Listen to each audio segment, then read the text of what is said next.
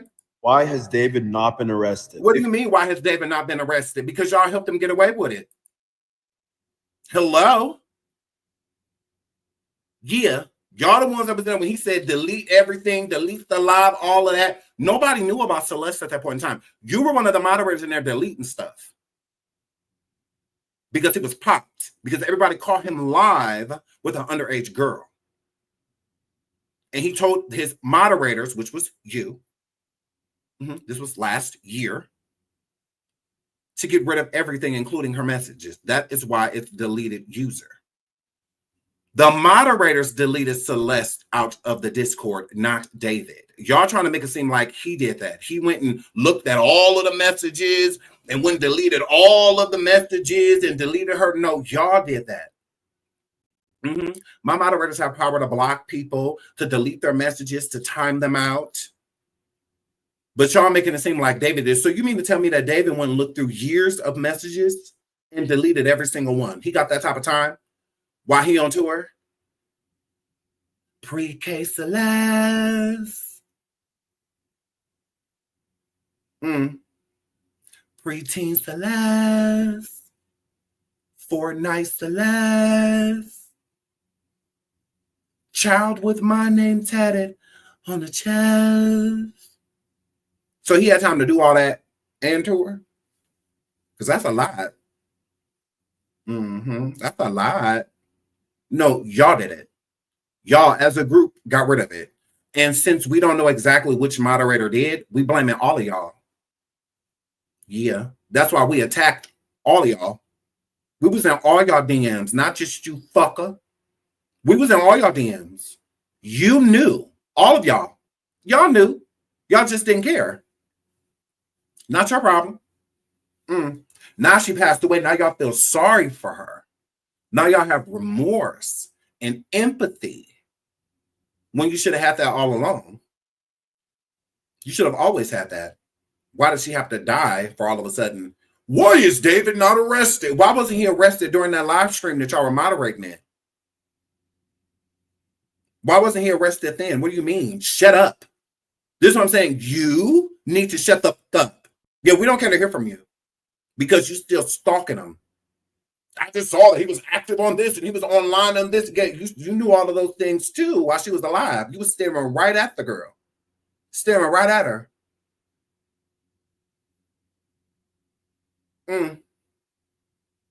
Y'all deleted those messages. He said, even the messages where he said that they were about to have a baby, that they were expecting a baby, that they were getting married. She put in pictures in the chat. A child is putting pictures in the chat of an engagement ring from a grown man. She didn't get that ring from a 13-year-old because that's who should have gave it to her. She didn't get that ring from a 14-year-old.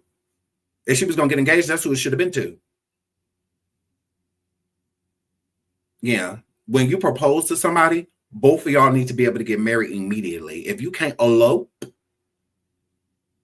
don't propose. Yeah, if you can't go elope, don't propose. What do you mean? If you can't elope, that means you're waiting for something. So that means you're waiting for her to become of age to marry her because you can't marry her right now because she's not of age. So why propose? Propose what? He knew better. And y'all knew better too. If he's telling y'all to delete the lives and delete the chat because of what the people were saying, that's why he said delete the chat. They're like, you going to jail, you caught. Like, that's a little girl. How old is she? You know, blah, blah, blah. And then he says to her in that same live, I media trained you. She said what he media trained her on about minors and about child RAPE.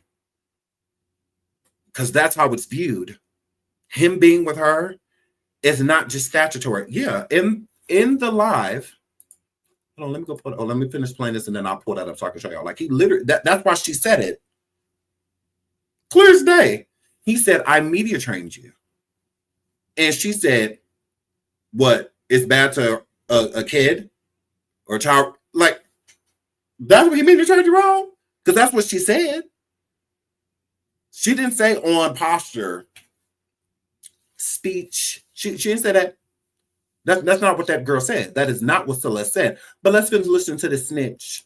If you're wondering where David has been, I can tell you he's active because he unfollowed me on Instagram. He also has been caught playing Fortnite for the past 3 days. When you track his Fortnite account, he's just been farming up wins.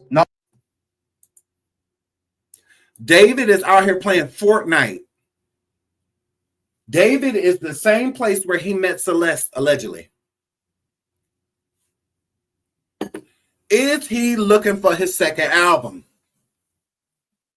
Is David on Fortnite right now looking for his second album? Okay.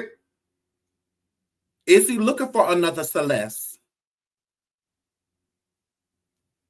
Imagine all of this stuff going on with this girl. You cancel your tour, all that. Why did he cancel his tour if he didn't do anything? Why is the tour canceled?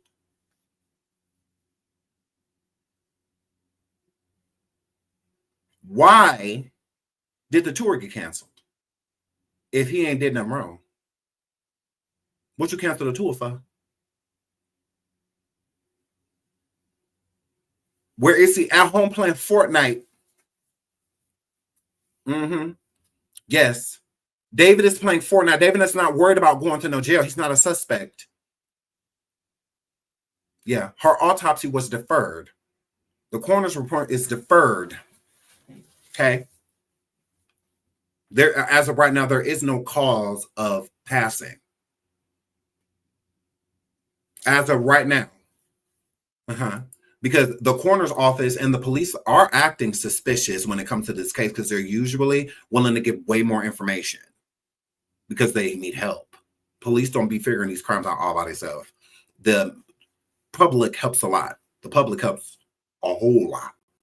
A lot of times the public do the job for the police. They just go get the people. Real. His daddy is a lawyer, I believe. I'm at the beginning of the video, by the way. Who you talking about, David? You talking about David, girl? Please hit the like. Please hit the like. Please hit the like. Who moved the car from spot to spot with the body? That's a good question. That is a really good question. And we're going to talk about that a little bit. But we are given more clarity. Again, the PI that has been working on this case has come forward with more information about the vehicle, on the registration, and the movement of said vehicle, and information on the decomposing, the decomposition. When I say I'm so confused by the decomposition part of this whole aspect of this case, it's mind-blowing. Mind-blowing. And I'm going to show you why in just a minute here. Not only that, he's been deleting messages in his subreddit related to Celeste. And he's deleting Discord chats in the server. Why is this allowed? Every single hour, new incriminating information comes out, and he's still able to just walk free and cover up his tracks. I was legally advised to not talk about the David situation because we used to have affiliations before, and he has not been arrested. But I don't care anymore. It is clear that he did it. It is clear he needs to be behind bars and should never see the light of day again. How was it clear? No, you don't. No, don't come forth saying all this shit, fucker. You want us to think you on our side so bad. You're not. You could have been on this girl's side. It's weird that y'all trying to come forward now and condemn David when we don't have enough evidence to lock him up. We have enough evidence to lock him up for being with her. That's why I'm still mind blown on why he hasn't been arrested. I'm not mind blown on why he has not been arrested or listed as a suspect when it comes to Celeste passing away, when they still have not confirmed how and why. So if you want to come live and try to vindicate yourself, figure out what the fuck happened to her. Figure out what happened. Try to get David on the phone and try to get a confession. Because that's what the police need damn near right about now. They need red-handed. So figure that part out. Talking about everything points to he did it. What do you mean? What points to he did it? Why are you so convinced he did it, but the police aren't? Why?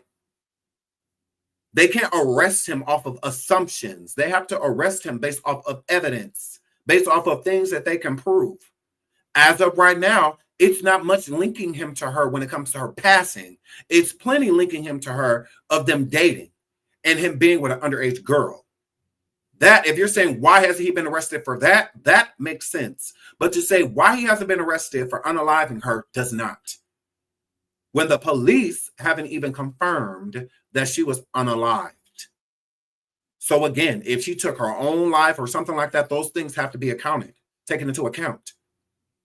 They can't just assume that somebody knows. We need proof. We have to be able to prove this. This is why I'm saying it's something suspicious with Celeste's family. Because ain't no way in the world keep her.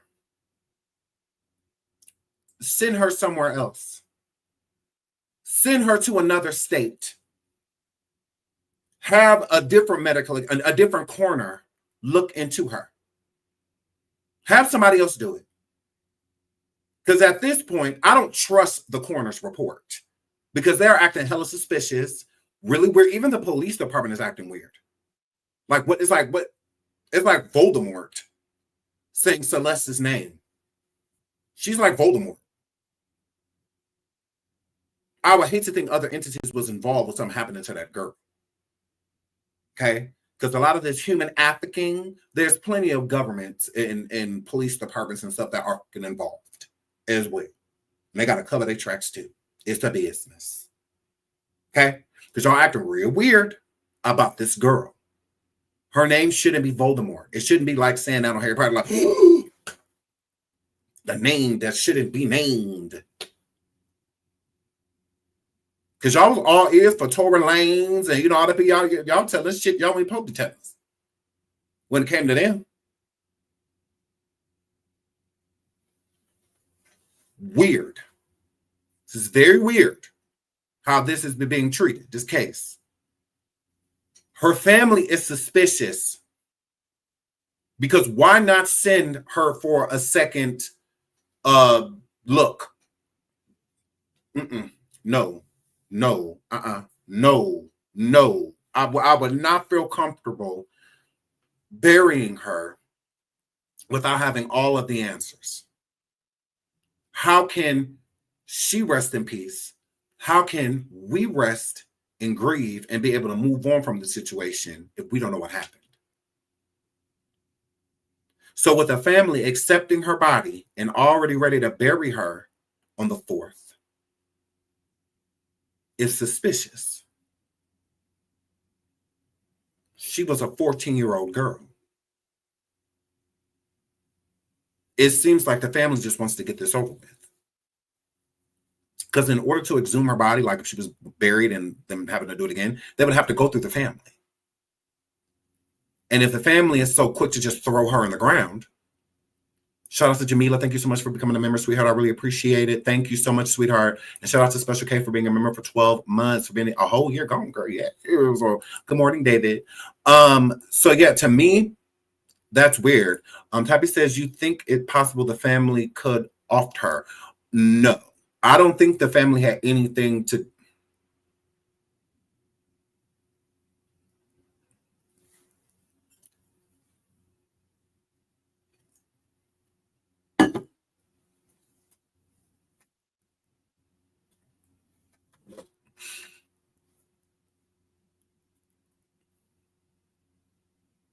You never know. You never know. And honestly, I don't even want to give my opinion on this because I don't think y'all ready to hear my opinion. Girl.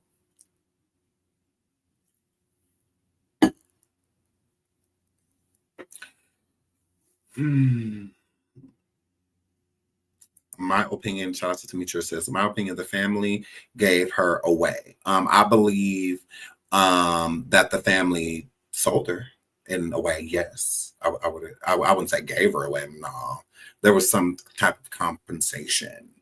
Not y'all talking about tell. I'm gonna say this: if somebody in her family did it, I would say look into her mother and her brother. Let me just say that. I'm gonna just say look into the mom and the brother. If I would think anybody in her family was suspects, I would say her mother or her brother, because if somebody set him up and put her body in the car, it would have had to been somebody that would have had a reason. They would have needed a reason for her to be gone. And again, someone did reach out to the family and asked the family to take the missing flyers down last year, and they did. They did, including the brother. The brother said that he met David. I can see the brother being enraged. I could see the brother wanting all of this to be over with.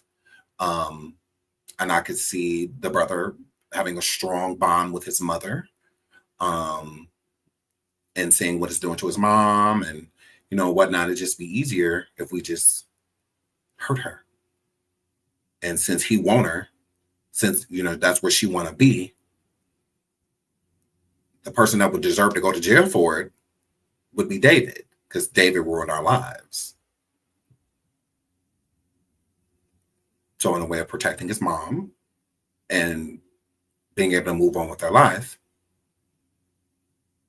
get rid of her and then go put her in David's car. They know the car. They know the black Tesla. They said that he picked her up in it pretty much every time. They met up. Each time she ran away to that black Tesla. So I'm just saying, I'm not saying that that's in theory. If we were to look into the family, I would say look into the mother and the brother. I think what most sons they do are like mama's boys. They're very protective of their mom. They'll do what they got to do to protect their mother. So there's a lot of men in jail right now for protecting their moms. So rather DV or something that were going through, and the boy stepped in and did what he had to do.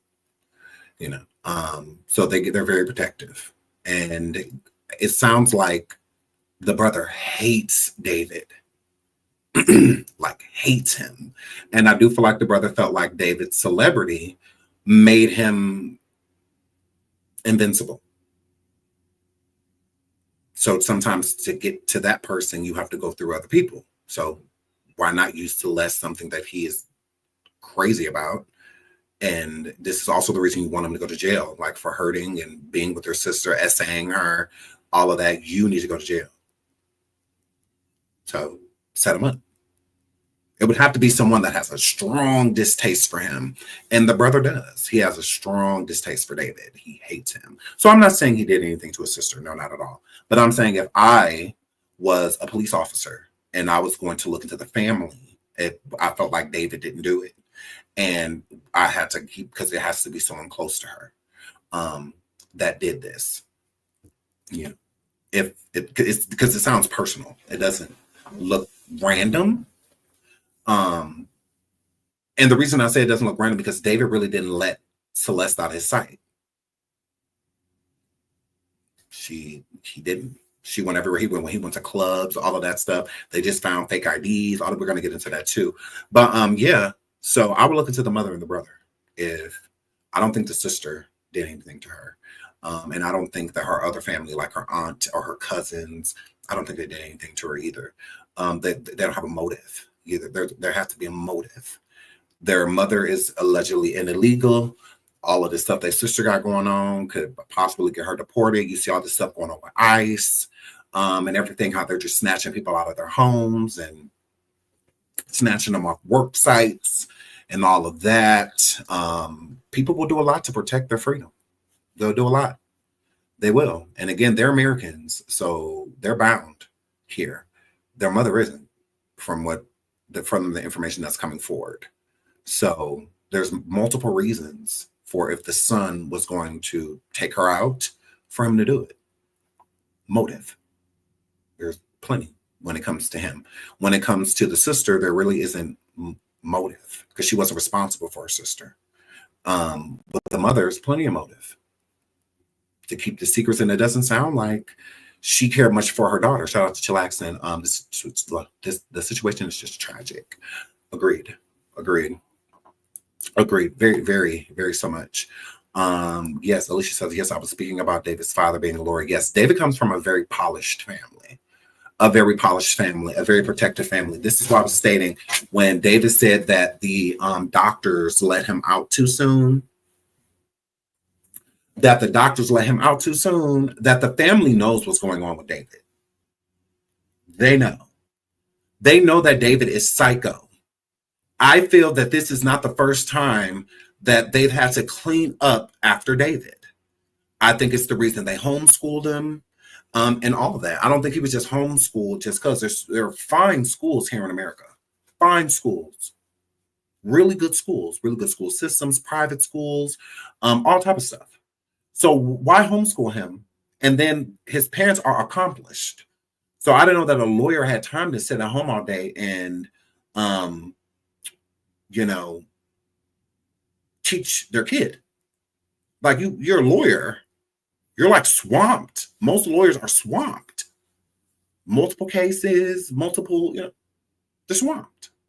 Reading a lot of codes and all that, that stuff take time. Work with their paralegals and all that. It was take time. But you got time to do that and homeschool your kid. Yeah, it gives something alarming happened. David is crazy. And I think that they pushed the music and whatnot because David really can't sing.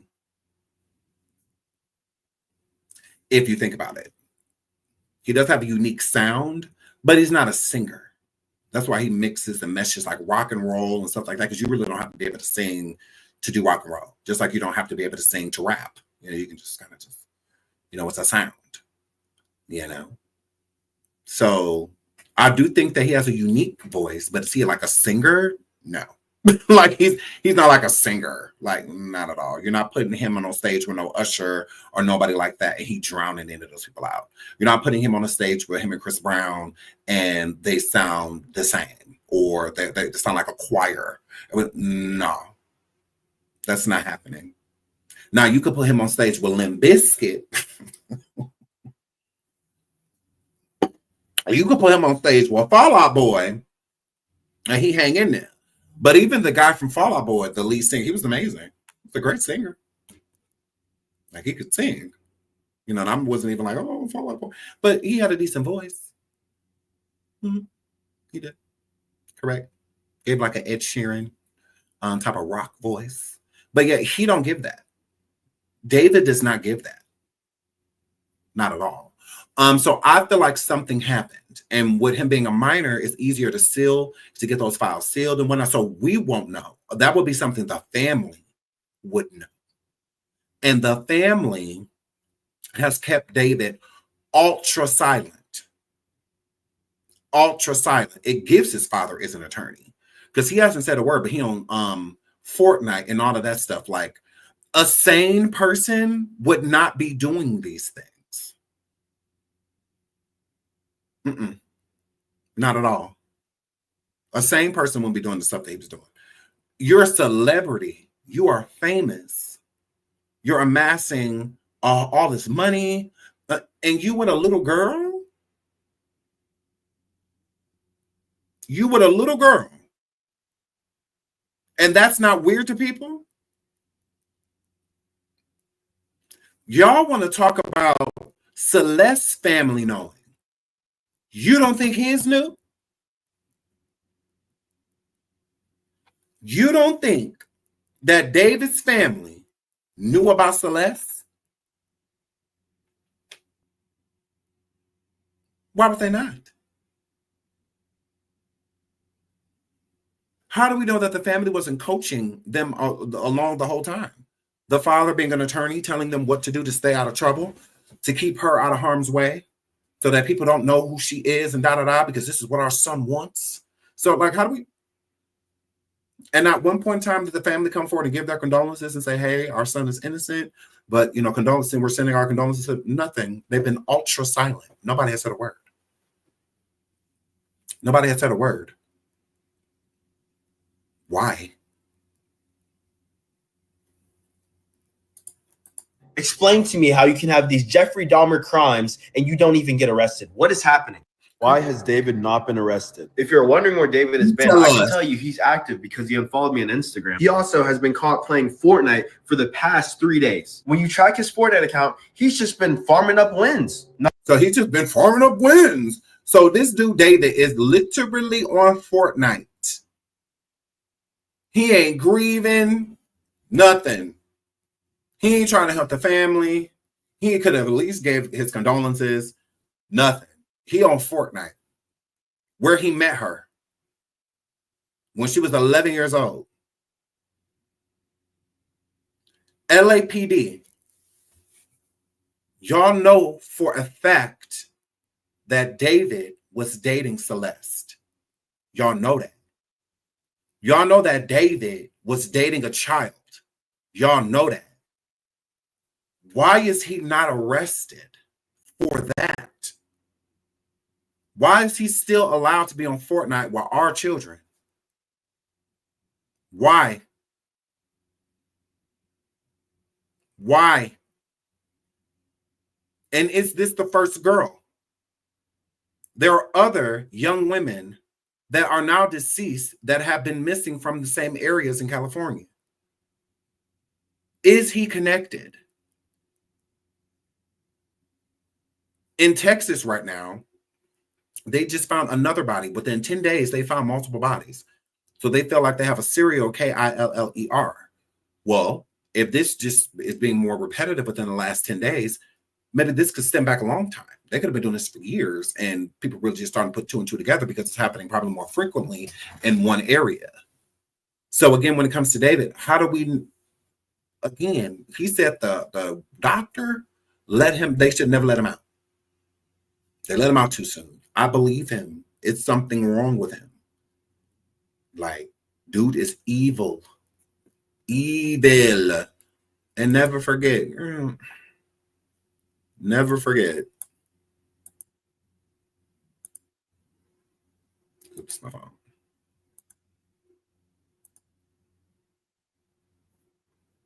Agent of Chaos and kind of my alter ego, and the story of the manga went like I was a detective and there was an evil version of myself that would kind of come out at random moments, kind of like Fight Club with Tyler Durden, and he would commit the crimes that I would have to solve as the detective. So like when I was as the detective, I'd be like solving murders that I'm committing myself, and it was like a cool little story. I didn't think anything would come of it. Like it was in the vault for like. He is obsessed with. So again, how was that cool?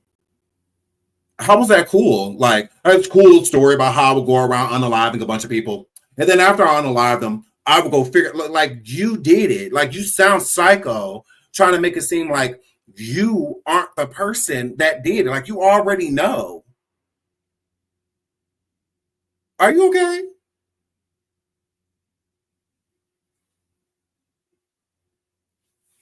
OMG Dexter, he just copies. I don't think he copies. A sociopath recognized sociopath.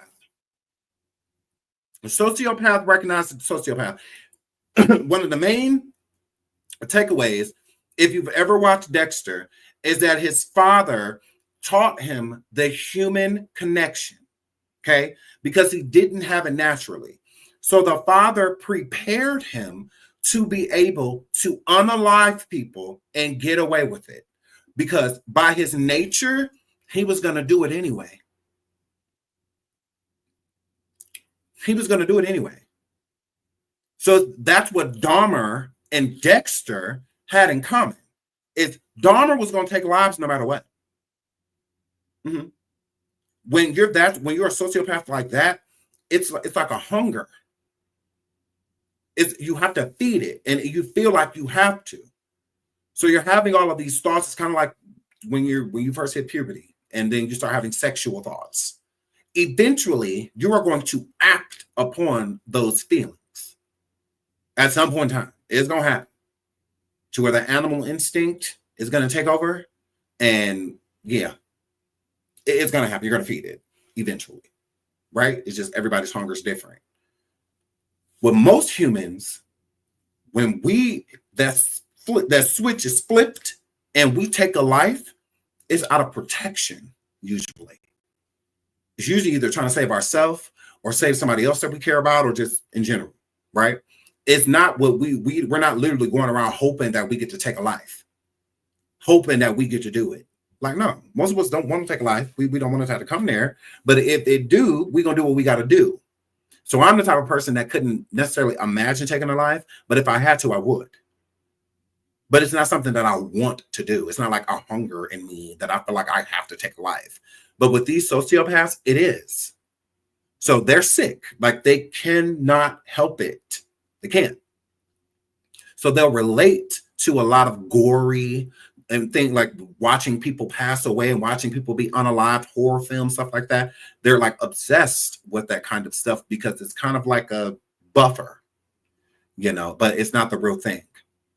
So then they'll switch energies and they'll start usually with animals, things that are really innocent, that don't harm, you know. So they'll start like probably with their family dog or the neighbor's cat, you know.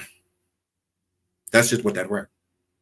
But they have to feed it. But eventually, they're going to graduate. They're not going to say it could start with hunting, and that's what Dexter's dad tried to do. You know, take him hunting. Dahmer's father got him into dissecting. Well, you know, would dissect with him, assist him with dissecting allegedly roadkill. But it wasn't roadkill. It was the whole time Dahmer was unaliving the animals and then telling his father that he found it and whatnot when he really didn't. He was out there hunting. And he graduated, you know, into one day doing it to humans. Same thing here. So Dexter's father training him to come into the police field and all of that so he can hide in plain sight, because that's what he was doing, hiding in plain sight. David doing the whole Celeste songs and this album, Romantic Homicide, all of that to me is hiding in plain sight. Look. He right here, hiding in plain sight. Basically an agent of chaos and kind of my alter ego. And the story of the manga went like I was a detective and there was an evil version of myself that would kind of come out at random moments, kind of like Fight Club with Tyler Durden. And he would commit the crimes that I would have to solve as a detective. So like when I was as a detective, I'd be like solving murders that I'm committing myself. And it was like a cool little story. I didn't think anything would. So this is hiding in plain sight. While he was doing this interview, there was no body. There was, Celeste was alive and well.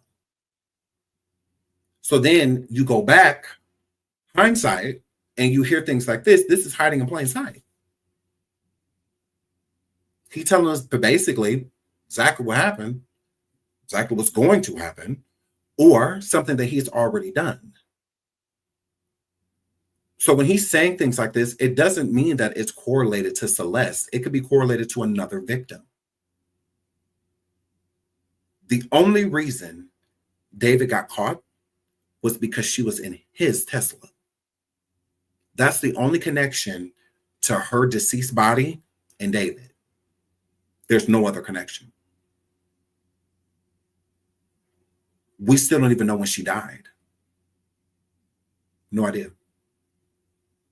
Can guess within 3 weeks to her passing date, but that's about it.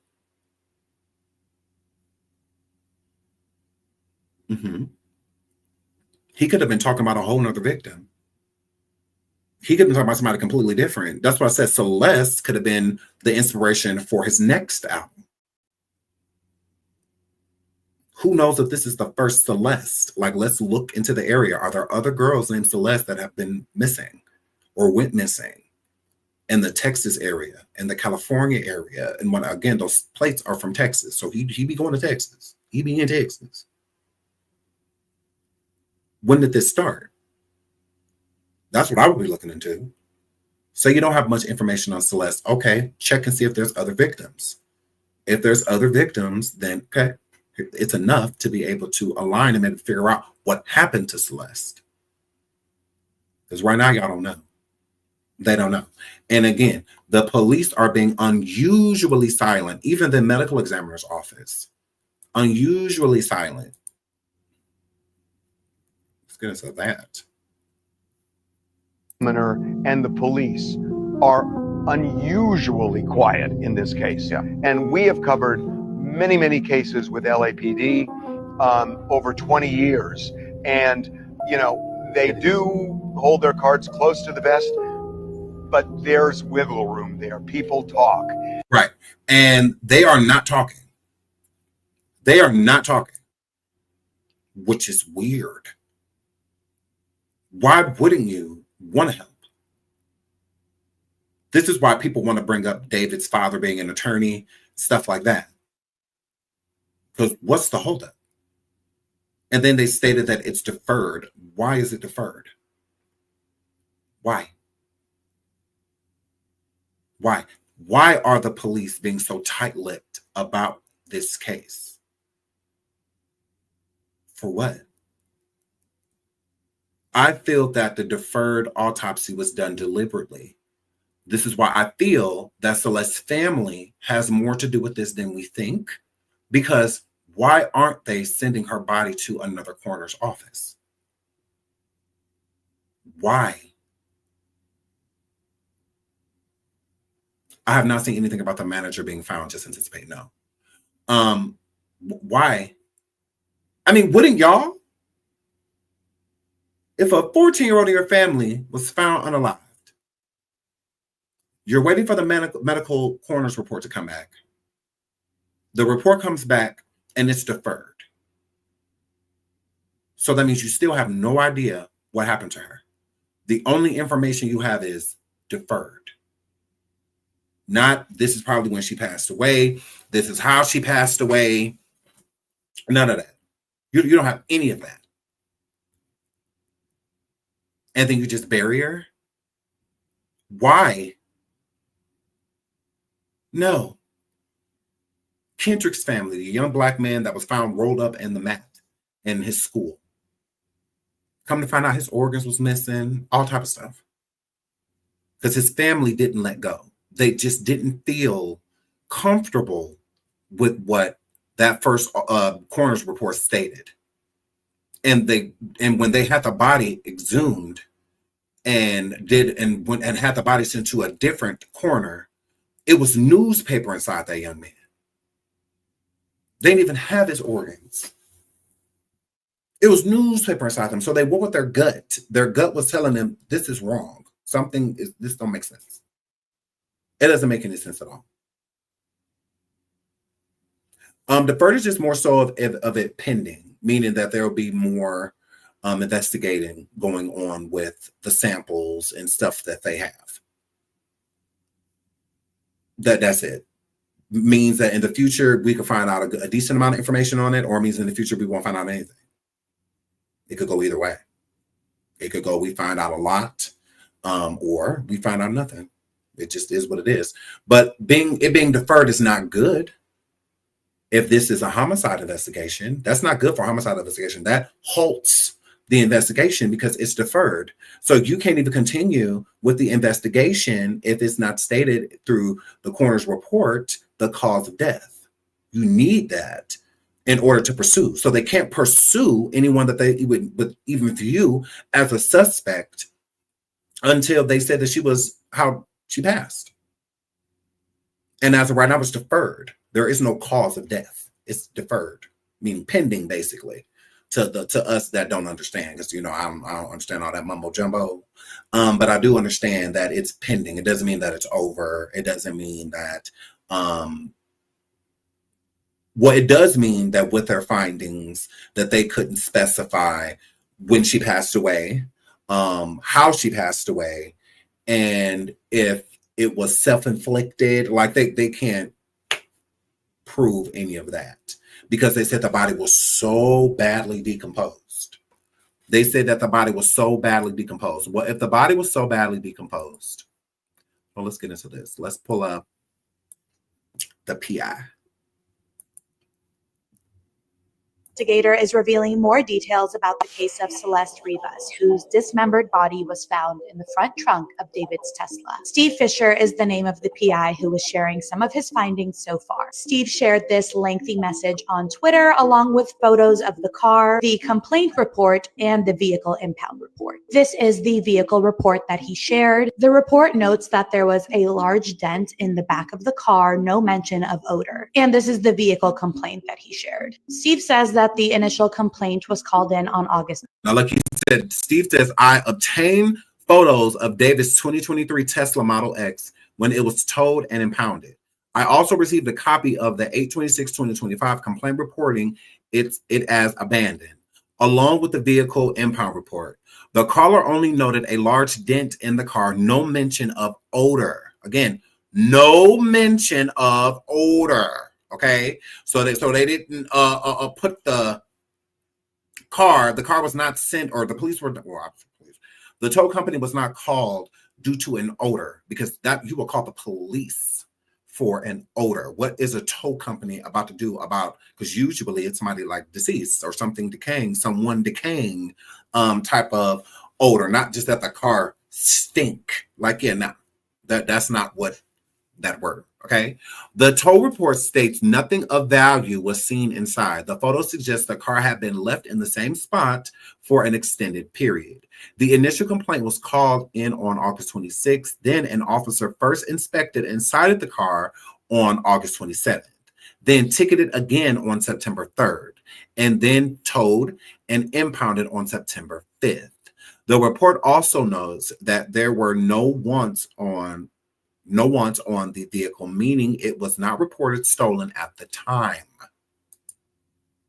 So all the way up to the time that they put it in the impound lot, the car was not reported stolen.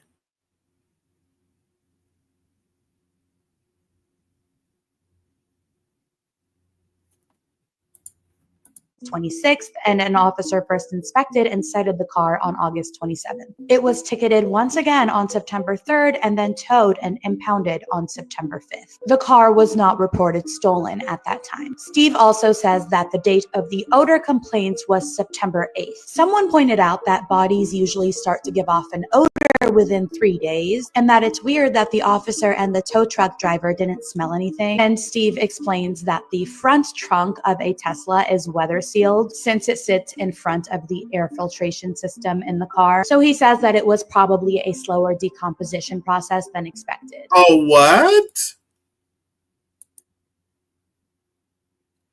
The private investigator states that this was a slower decomposition.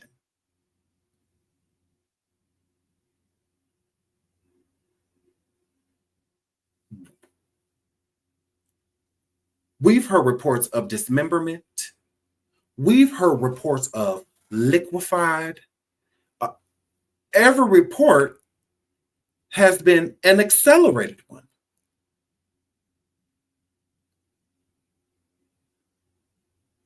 How is the PI stating that with the protection that the Tesla has, because the trunk is in the front of the car, it's a frunk, it makes for a slower decomposition?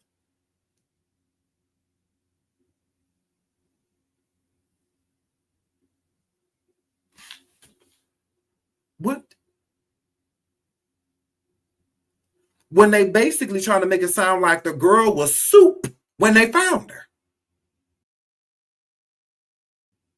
But he's saying the frunk basically has like a refrigeration system. It don't let things get that hot. It would honestly cause the body to decompose at a slower rate.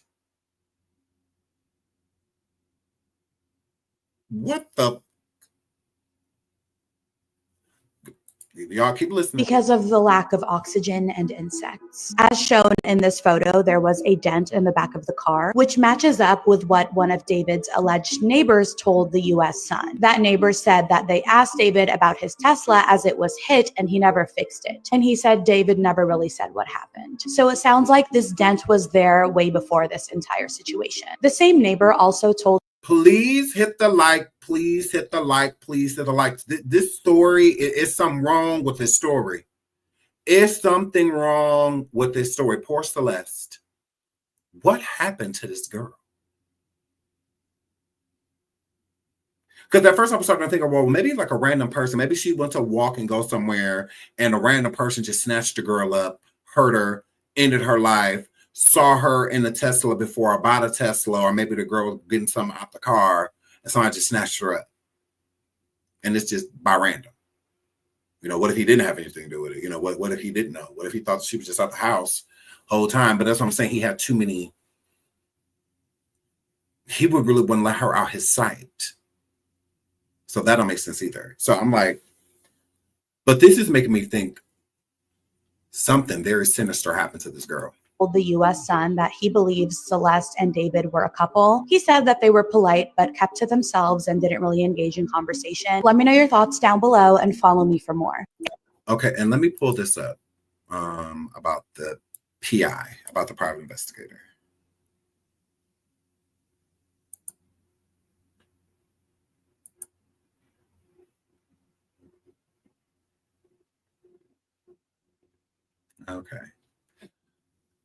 Okay, right here. So a complaint was made about singer David's abandoned Tesla on August. Okay, I'm sure it's bigger because you guys can see perfect. A complaint was made about singer David's abandoned Tesla on August 26th, almost 2 weeks prior to the discovery of a missing teen's decomposing body inside of it. News Nation has learned Celeste Hernandez's body was found in the trunk of a Tesla Model X registered to viral singer David on September 8th. She had been missing since April 2024 when she was just 13. Private investigator Steve Fisher obtained the initial complaint report, the vehicle impound report, and photos of David's Tesla resulting from when it was declared abandoned. He told Banfield on Friday that the neighbors noticed the car had been parked in the same spot for a while. Let's get into this. Fisher told News Nation that when he spoke to the neighbors of David, one of them noted that they were certain that the car had been there for over a month. To be towed from a street where there was no parking restrictions, it had to be there quite a while, Fisher added. Fisher also noted that the only identifying feature in the report was the dent on the car. There was no mention of an odor of a decomposing body. David's Tesla was parked in a strategic area before it was towed. Fisher said David's car was parked about 150 feet from the Hollywood Hills mansion where he was staying in a strategic area. He described the parking spot as a place where few people would walk by and a good place to place and leave it as any. Following the police raid on his home September 17th, David broke the $20,000 a month lease to the mansion. David also canceled the remaining days of his Wither tour following discovery of Celeste's body and the rumors regarding his connection to her. Let's get into the timeline of the car being reported and towed. According to the reports, David's Tesla was reported abandoned to authorities on August 26th.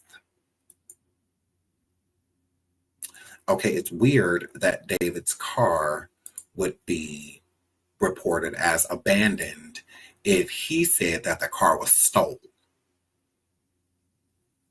David, how was your car stolen 150 feet away from where you live at? So when people say that David reported the car stolen, no, he didn't. Why would you report a car stolen that's 150 feet away from your house?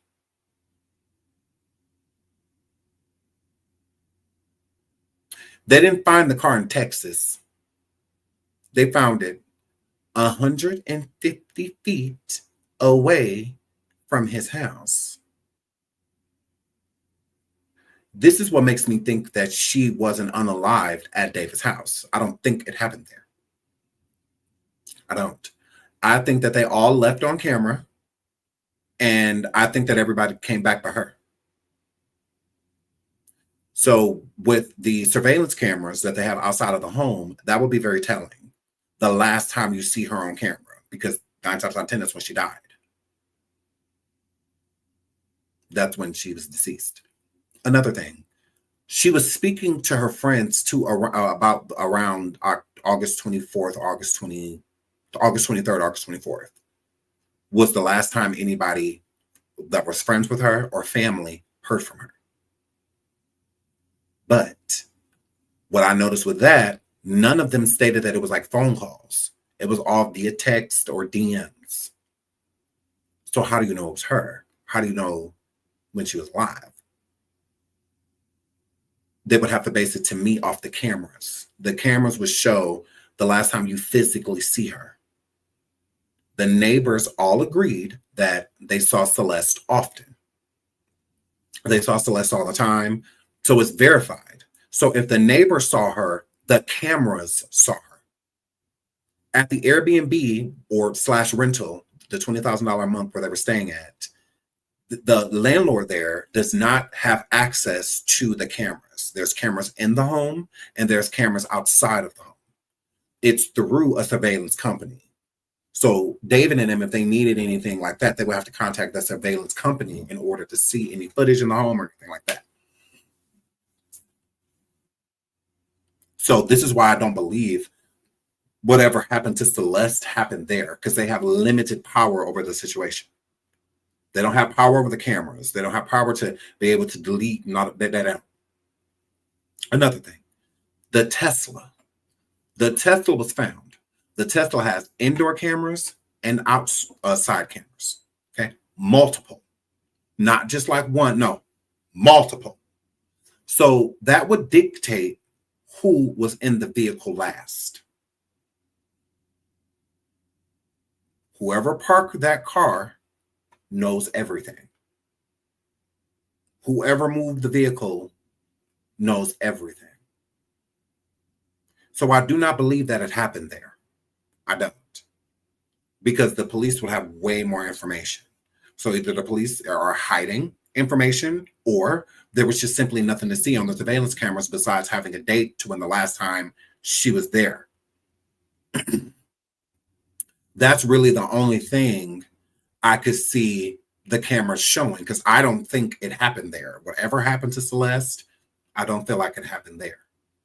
I think that's why I made it a little bit easier for the person to whoever parked the car to park the car right there and move around.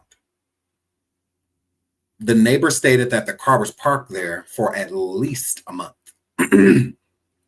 For at least a month. So the whole month of August, allegedly, Celeste was in the car, was in the frunk of the Tesla. That information is very important. Because, again, nobody can confirm in the month of August of speaking to Celeste on the phone. Nobody has came forward and said, I talked to her on the phone. Not even anybody in her family. Nobody. Not her brother. No one. Everybody that said they spoke to Celeste was via text message or DM. Discord messaging, Instagram, TikTok, those were the way, and those were the ways they were contacting her. Where is Celeste's phone?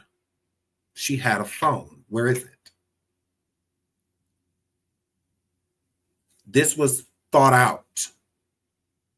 Whoever did this is good.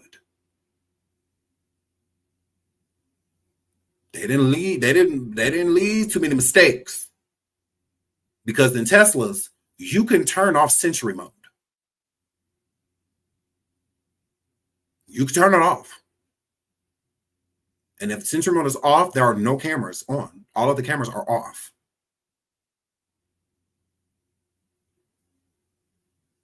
So that Tesla is not going to be much help because they abandoned it. So that means that they got the use that they needed out of it. Whatever DNA or whatever they were trying to get rid of, it sounded like they had plenty of time to get rid of it and plenty of time to find the perfect place to put it. The Tesla being parked 150 feet away from the home means that whoever did this wanted it to be connected to David.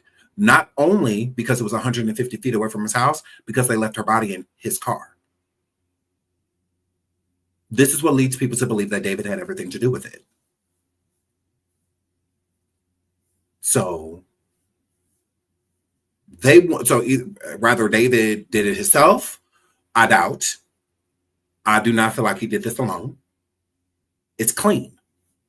As of right now, it's clean. Even the autopsy is deferred. It's clean at this point. It's not even a homicide. Not as of yet. They don't have enough information, enough evidence to state that it is a homicide. They don't even have a cause of passing. They don't know how she died. So as of right now, it puts the case at an indefinite standstill. It's not going anywhere. It's an idle limbo. Unless they get like a smoking GUN. That would be the only way. But obviously, she wasn't stabbed. She wasn't shot. You know, none of those things happened. There's no entry points of a bullet or anything, nothing. Her head and neck are intact. So it doesn't seem to be strangulation or something like that. This was well thought out. Whoever did this to her. Well thought out. Personal.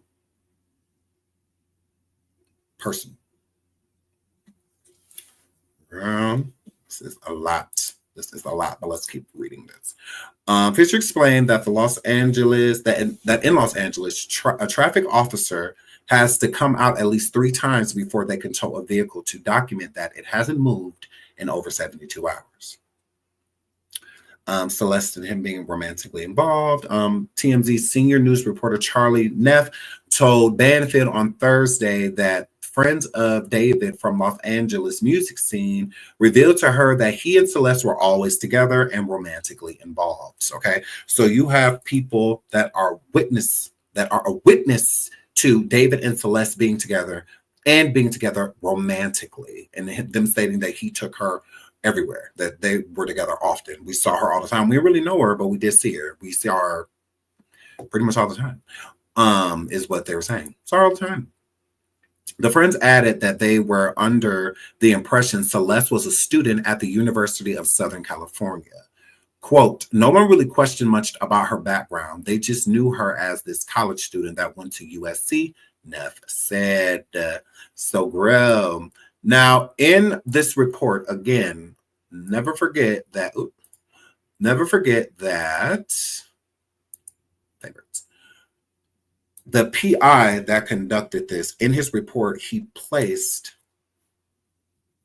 Gator is revealing more details about the case of Celeste Rivas, whose dismembered body was found in the front trunk of David's Tesla. Steve Fisher is the name of the PI who was sharing some of his findings so far. Steve shared this lengthy message on Twitter along with photos of the car, the complaint report, and the vehicle impound report. This is the vehicle report that he shared. The report notes that there was a large dent in the back of the car, no mention of odor. And this is the vehicle complaint that he shared. Steve says that the initial complaint was called in on August 26th, and an officer first inspected and cited the car on August 27th. It was ticketed once again on September 3rd and then towed and impounded on September 5th. The car was not reported stolen at that time. Steve also says that the date of the odor complaints was September 8th. Someone pointed out that bodies usually start to give off an odor within 3 days, and that it's weird that the officer and the tow truck driver didn't smell anything. And Steve explains that the front trunk of a Tesla is weather sealed since it sits in front of the air filtration system in the car. So he says that it was probably a slower decomposition process than expected because of the lack of oxygen. And everyone that has reported on this thus far, including the police, stated that the decomposition was quick. That the decomposition was so fast that they could barely identify the girl. Barely. So that's confusing.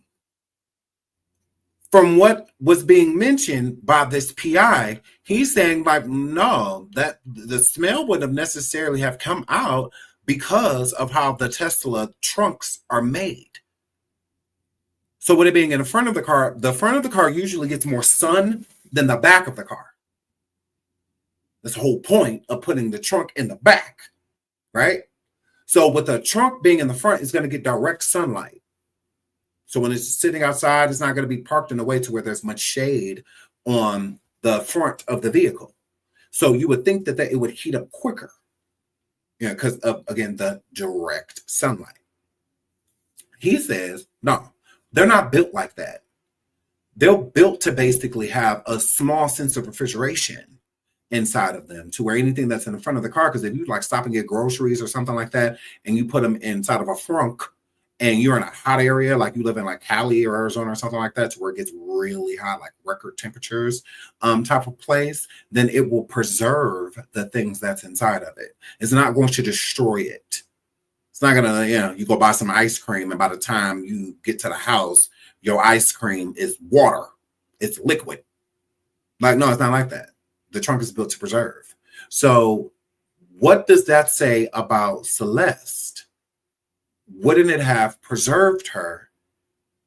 Where are they getting liquefied and dismembered and rapid decomposition? Where's that coming from? Where? Insane. She could have died from suffocation. Yes, she could have been put in that trunk and just they didn't let her out. She could have died in that trunk. Very possible. Very possible. But with David, I feel like David took her life.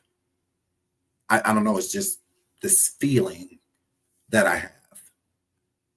David, to me, is a psychopath, right? A sociopath is what David is to me. Mm-hmm. And those type of people that feel the need to unalive people, feel the need to take lives, there's no way he didn't do it, is how I feel. I would be shocked to hear that someone else did it. I think he had to feed that thing inside of him. I feel like he did it. Mm-hmm. Correct. She was chopped up like shown in the video. I don't know nothing about her being chopped up. I don't know. There's been so many different theories and stories out there about how they found this young lady. I don't know. No, I'm not saying no. I'm just saying I don't know. I'm saying I don't know. You just how they, because again, I thought this whole time that her body was so badly decomposed that they could barely identify her. They could barely identify which body part was which body part because she was so badly decomposed. But the neighbors stated themselves, multiple neighbors, and again, there was 3 different police calls about the car before it finally got impounded. Like they said, a cop has to come at least 3 times before impounding the car. Okay, so they came 3 times. It does spread out in a month. The date spreads out about 30 days. And again, none of the initial reports had anything to do with an odor. An odor was not mentioned until the car got to the impound lot. It was there on the 4th, and her body was found on the 8th. So her body sat in the impound lot for days, and nobody smelled anything. No one complained about an odor or anything like that. So I don't know. That's what I don't know. I understand people asking about her being in pieces because it was reported dismemberment was, stated. That word was thrown around a lot. Again, hold on. I wonder if I still have it. But we just listened to that yesterday. Okay, what's this? Oh, let's get into this first. When police found the badly decomposed remains of Celeste Rivas Hernandez, please hit the like, please. Excuse me, Miss White Lady. Please hit the like. Please hit the like. Please hit the like. Absolutely. Boyfriend's Tesla. It kicked off a spiraling mystery 2.5 weeks ago, but it also ended another mystery, one that had lasted 1.5 years. Celeste was a missing person from the age of 13 on. Her disappearance was reported to the Sheriff's Department of Riverside County, where she lived. In April of 2024, that report went in.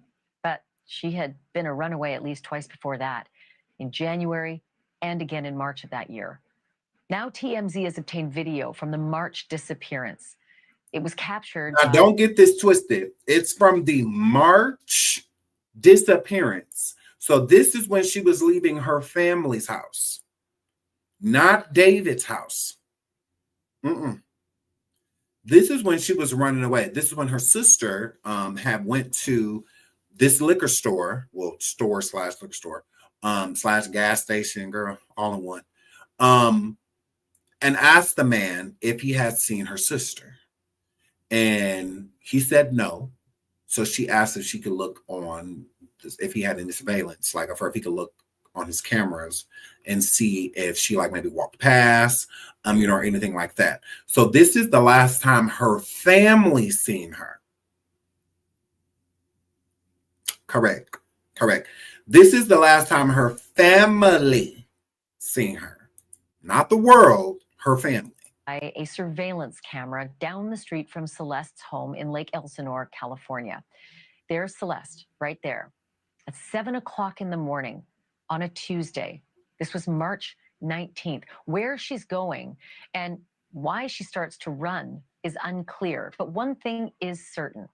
This minute-long video is critical to what came next in her young life, as is personal information about Celeste herself from the man who owns the cameras. I spoke a short time ago about all of this with TMZ executive producer Charles Ladibaudiere, and here's our conversation. Charles, tell me about this video, when it was taken, and the significance of the date and time. Well, the video that we obtained from this is surveillance video from a liquor store in Lake Elsinore, California. The date is March 19th, 2024. What's significant about that date is this was around the time where what we've heard now. No, what's significant about this? They shut up, Harvard friend. What's significant about this date? Ooh, Lord. Sorry. What is significant about the date is she didn't have any belongings. When she went to go meet whoever she was meeting, which 9 times out of 10 was David, she didn't bring anything with her. She didn't have a backpack. She didn't have a purse. She didn't have nothing. It looked like all she had was her phone. Another thing to dictate is this is also around the same time that the messages on Discord, David stated that he was having a baby, that he had a girl pregnant, and it was Celeste, and Celeste was in the same chat, and Celeste also put up her engagement ring. She put up a picture of her finger in the engagement ring. This is around the same time. So at this point in time, Celeste may have been pregnant. Her leaving in this hoodie and whatnot. She had on some a hoodie and some pants. She could have been pregnant right here. This is when she was supposed to be pregnant. So was she returning back to him at this point in time because she was pregnant by David?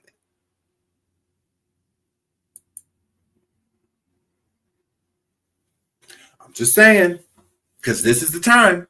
This is the same time frame in the Discord messages of David stating that they were having a baby. He said he was engaged and that him and his girl, and he had added Celeste in the chat and said that they were about to have a baby. Her young life, as is personal information about Celeste herself from the man who owns the cameras. I spoke a short time ago about all of this with TMZ executive producer Charles Ladibaudiere, and here's our conversation. Charles, tell me about this video. And another thing to dictate right here, to notate right here. Watch her walking right here. I spoke a short time ago about all of this with TMZ executive producer Charles Ladibaudiere, and here's our conversation. You notice the hop right there?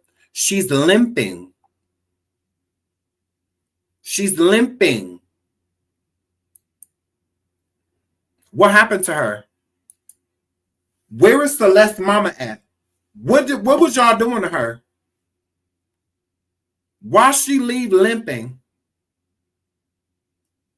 Why she leave limping? Oh yeah, I'll show you again, no problem. You can see there's a clear limp. As is personal information about Celeste herself from the man who owns the cameras. I spoke a short time ago about all of this with TMZ executive producer Charles Ladibaudiere. Right there, you see the conversation. Right there, you see the hop. Charles, tell me about Ladibaudiere, and here's our conversation. Charles spoke a short time ago about all of this with TMZ executive producer Charles Ladibaudiere. Right there, you here's see our the hop. conversation. See, she's hopping because she's limping. She's in clear pain. So when you go to step on something I mean, it could have been an injury from her running away, or something like that. If she was sneaking out the window or something fell on the way out. It could be something common. It could be. Or did something happen to her? Did y'all do something to her before she left? Did somebody put their hands on her before she left? Did she have to fight someone to get out the house or something like? What happened to her? What happened? See, I would have thought something like that too, Sonia, but think about it. They knew where she was at.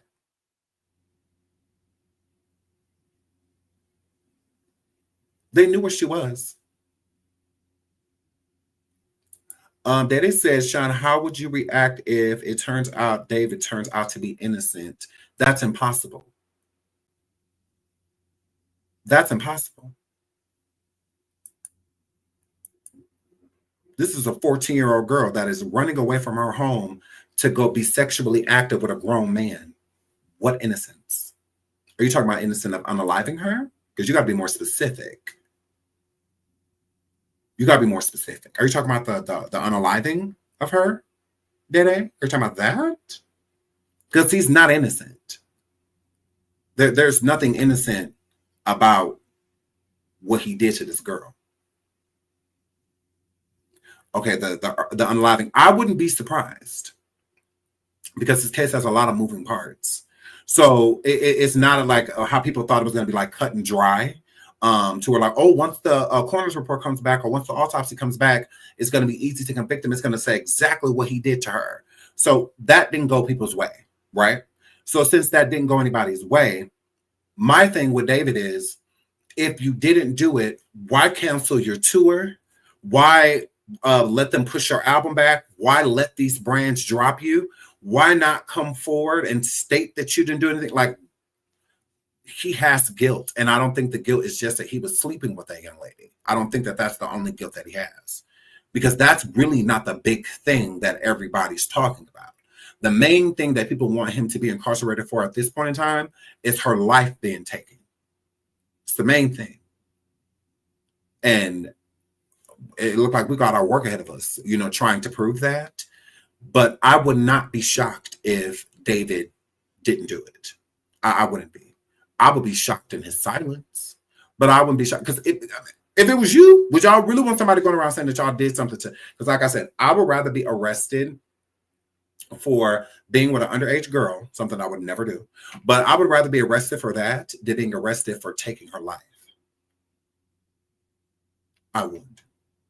I wouldn't even care about us being in a relationship or whatever at that where her life has been taken. I don't even care about any of that. I would be more concerned about people knowing that I did not take her life. I would not be on FORTNITE, the same place he met her.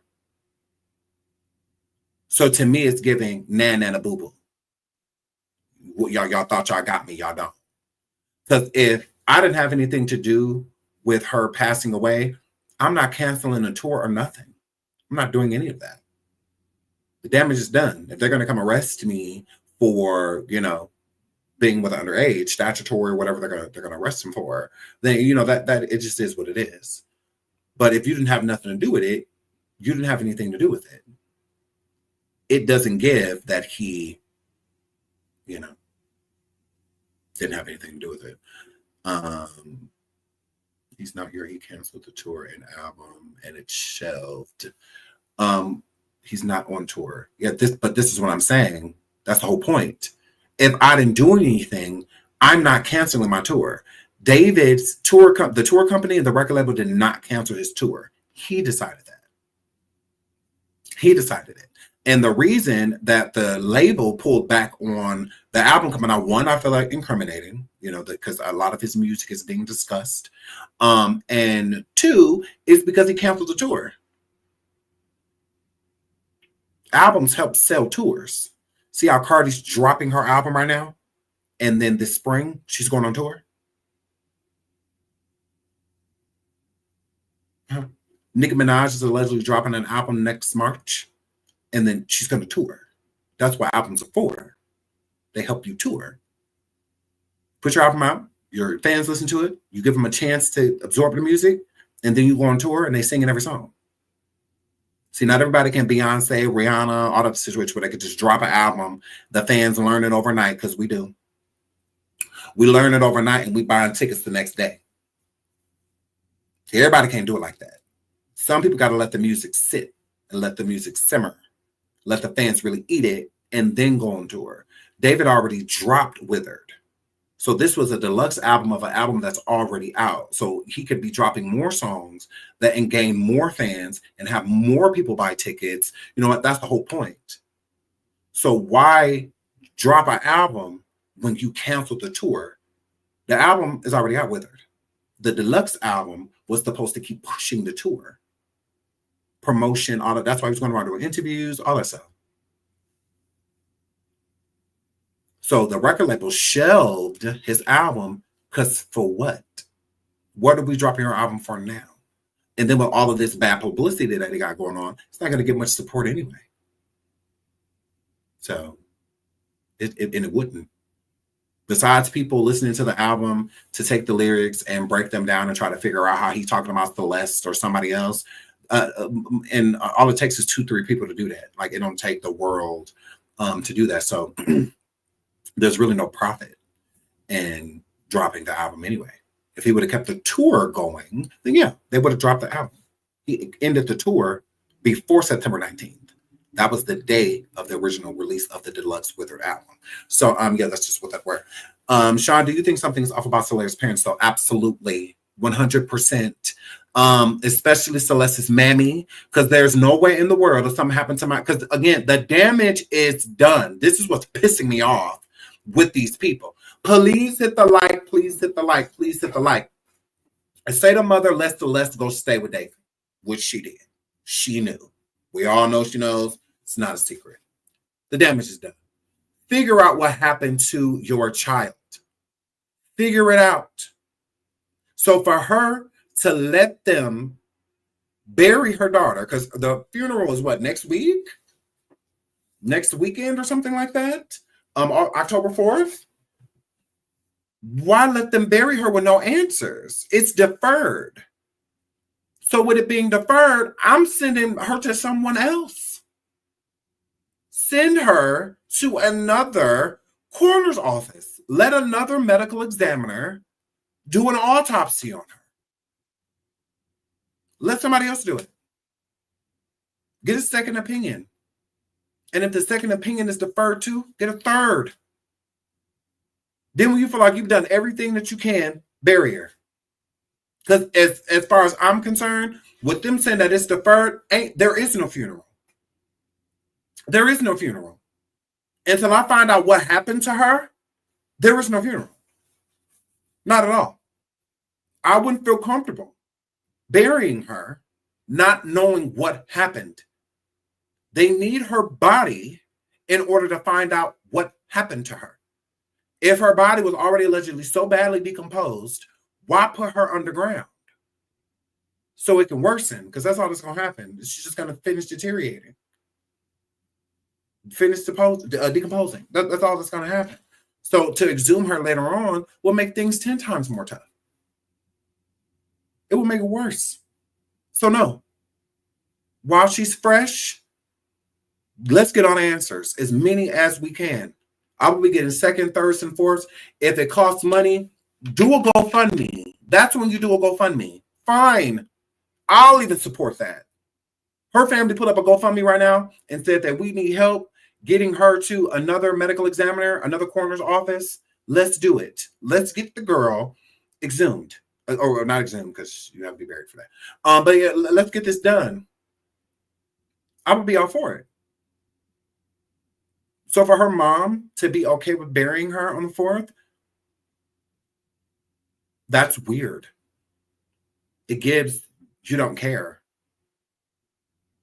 Because the person that cares gets answers. They do. As big as this story is, you could probably get a company to do it for free. Probably won't even charge you. Do no charge, because they see the situation and the severity. And this was a teen girl. Like, I don't understand that part. I don't. They already have a GoFundMe with thousands.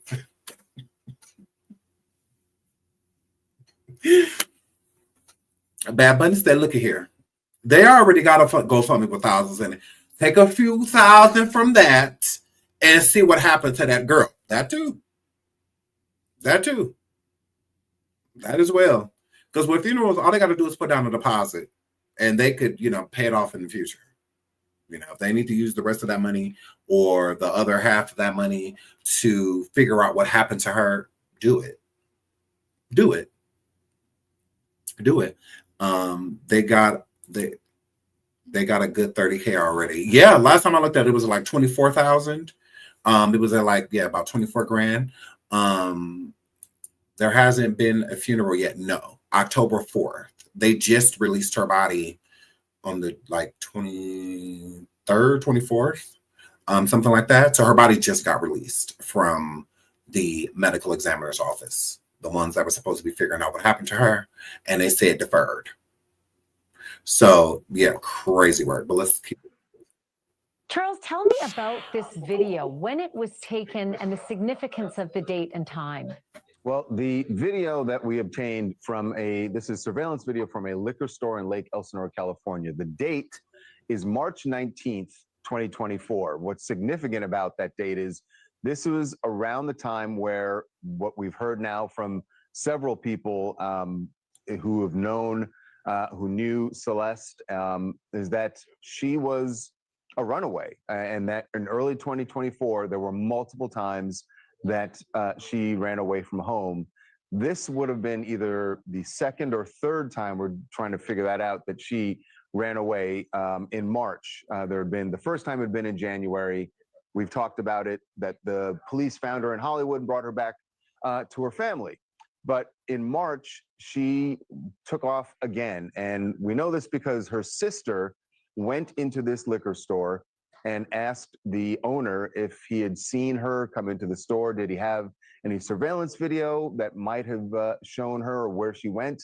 He went back and looked at his cameras, and he did see this video, which shows Celeste walking down the street, walking at first, but then running, and she's running toward someone. Now, you lose it in the video because she gets too far down the street and you can't make out the vehicle, but the owner of the liquor store who we spoke to told us there was a car waiting for her there. I'll tell you, I zeroed in on a couple of details. Mm-hmm. One of the details was that it's 7 a.m. And I thought, what on earth could be going on in her life at 7 a.m. that this would cause a problem, and her sister would eventually ask for this video that day. And then I thought, well, that's usually a school bus pickup or dropout, a pickup time. So is it thought that maybe she left home ostensibly to go to the school bus, didn't get on the school bus? Eventually, when she was reported as truant, maybe her sister started to ask, I wonder if she ever did. No, her sister knew exactly where she was going, so we don't want to hear that. We don't want to hear that at all. It gives the cover of tracks, and the sister was allegedly encouraging her sister to go and be with David. So we don't want to hear that either. There was something I was going to say about that. Okay, her leaving at 7 o'clock in the morning. Obviously, she wasn't going to school. And why did she feel the need to start running? She had a limp at that. Why did she feel the need to start running? Think about it. If she was just simply getting up in the morning to go to school, which how could she be? No book bag, nothing, just hoodie and a phone. What will make her be in such a rush? Because if your parents think you're going to school, your mom think you're going to school, what you rushing for? What you rushing? There's no reason to rush. You take your time. Because what they think, because you're supposed to be leaving because you're going to school. So there would be no rush. It's just she could take her time to get to the car. What was happening that she felt a rush to go?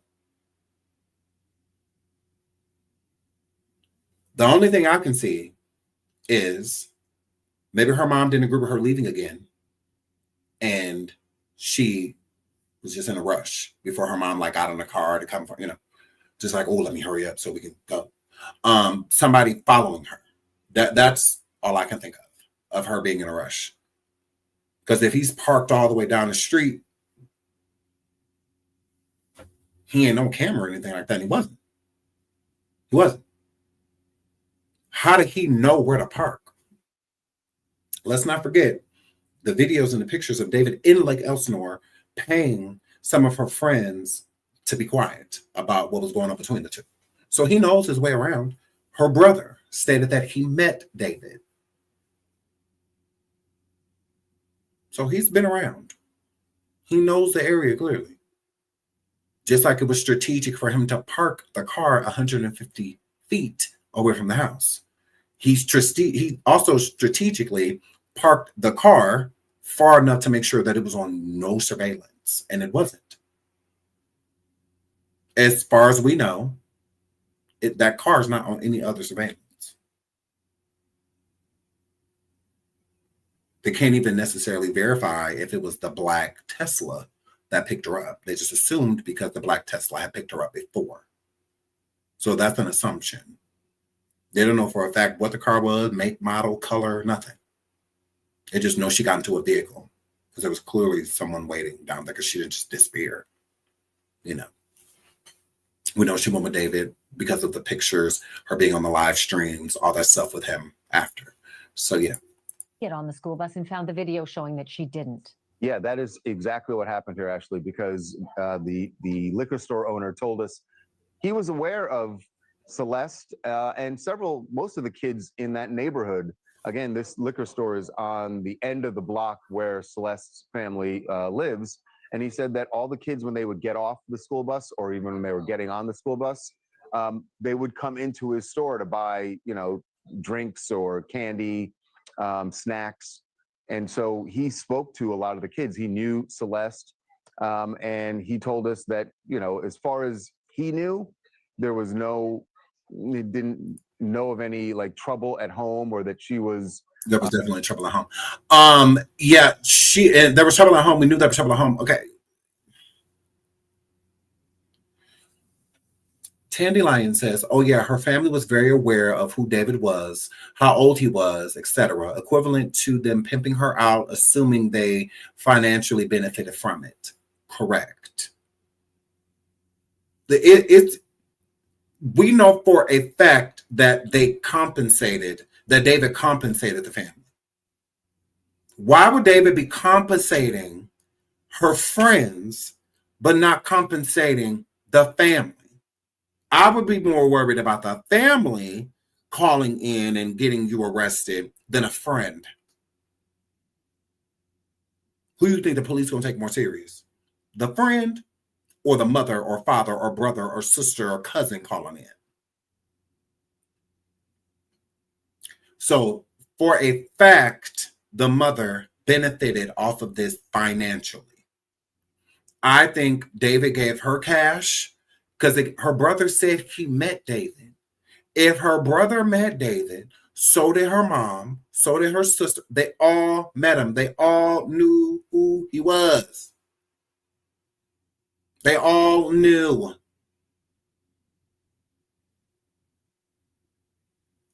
And then with the sister going, but the brother did say he reached out to the police and they said lack of evidence. Did he though? Did he reach out to the police? Did he? Because when you reach out to the police, when you make a police report, you can get a copy of it. Even if it don't go anywhere. It's documented. He don't have any documents or anything of him stating that he went to personally report that his sister was with this man because he met him. Why not call the police when he was right in front of you? Why meet somebody you don't want with your sister? I see not meeting her boyfriend or her husband because you just simply don't like him. But this is a grown man taking advantage of your baby sister. That's a whole nother reason to not like someone. That's a reason to want to hurt someone. It's not just, I don't like his personality. No, that's not that type of situation. So there's nothing documented saying that the brother wouldn't say anything. I feel that the whole family are trying to cover their tracks. They all knew, and they all knew that it was wrong. They all knew that. But they allowed it because David was a celebrity. So for him trying to go in the brother and saying that he went to the police and told the police what was going on, but since David has a celebrity to him and since he has money, because he said that the police told him that, oh, she'll be fine. He's a celebrity. He got money. She should be in okay hands. That's what the brother said. She'll be fine. She's in okay hands. And we don't really have any proof or anything to go in and, you know, what? Enough proof. All he had to do was call his sister. That's all he had to do.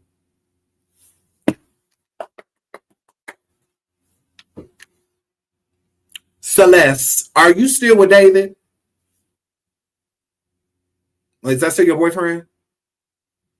Okay, hold on. I'm about to send you this picture. Verify if this is him or not.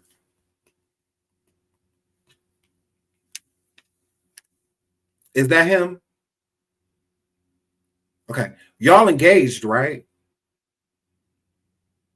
Like to be married? Okay. You're at his house right now, right? Okay, thanks, sis. Bye. All the police had to do was record it. Had everything you needed. That's it. This is not rocket science. It's that simple. That's enough to start an investigation.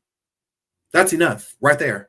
And they already took her from California, from that part of California, and brought her back home. They just didn't have specifics on exactly who she was with. Now you do. So I don't believe the brother when the brother says that, well, I talked to the police. Do you have any proof of that? Is there what date? If you don't have to call the police department and ask them. Say, this is my, hi, I'm Hernandez. And I can't exactly remember when I called, but I did make a police report. Can you give me the time and date of that? Nothing. Because that didn't happen. It didn't happen. That's just them covering their tracks to try to make it seem like they cared. That they cared, but they just couldn't control her. No, y'all don't want to control her. Y'all were reaping benefits off of her being with David. All of you. All of y'all. So it was fine when the gifts and the money and them randomly stopping in town. Because why was he with Celeste that day in town anyway, paying off her friends? Why was he there anyway? You know, that's bull. That whole family, the immediate family, knew what was going on. And to try to make it seem like there was no issue with Celeste, that there was no trouble at home. No one runs away from a happy home. Don't piss me off. Y'all didn't care about that girl. Y'all didn't try to figure out why she was running away and who she was running away to. Y'all didn't care. Y'all didn't care.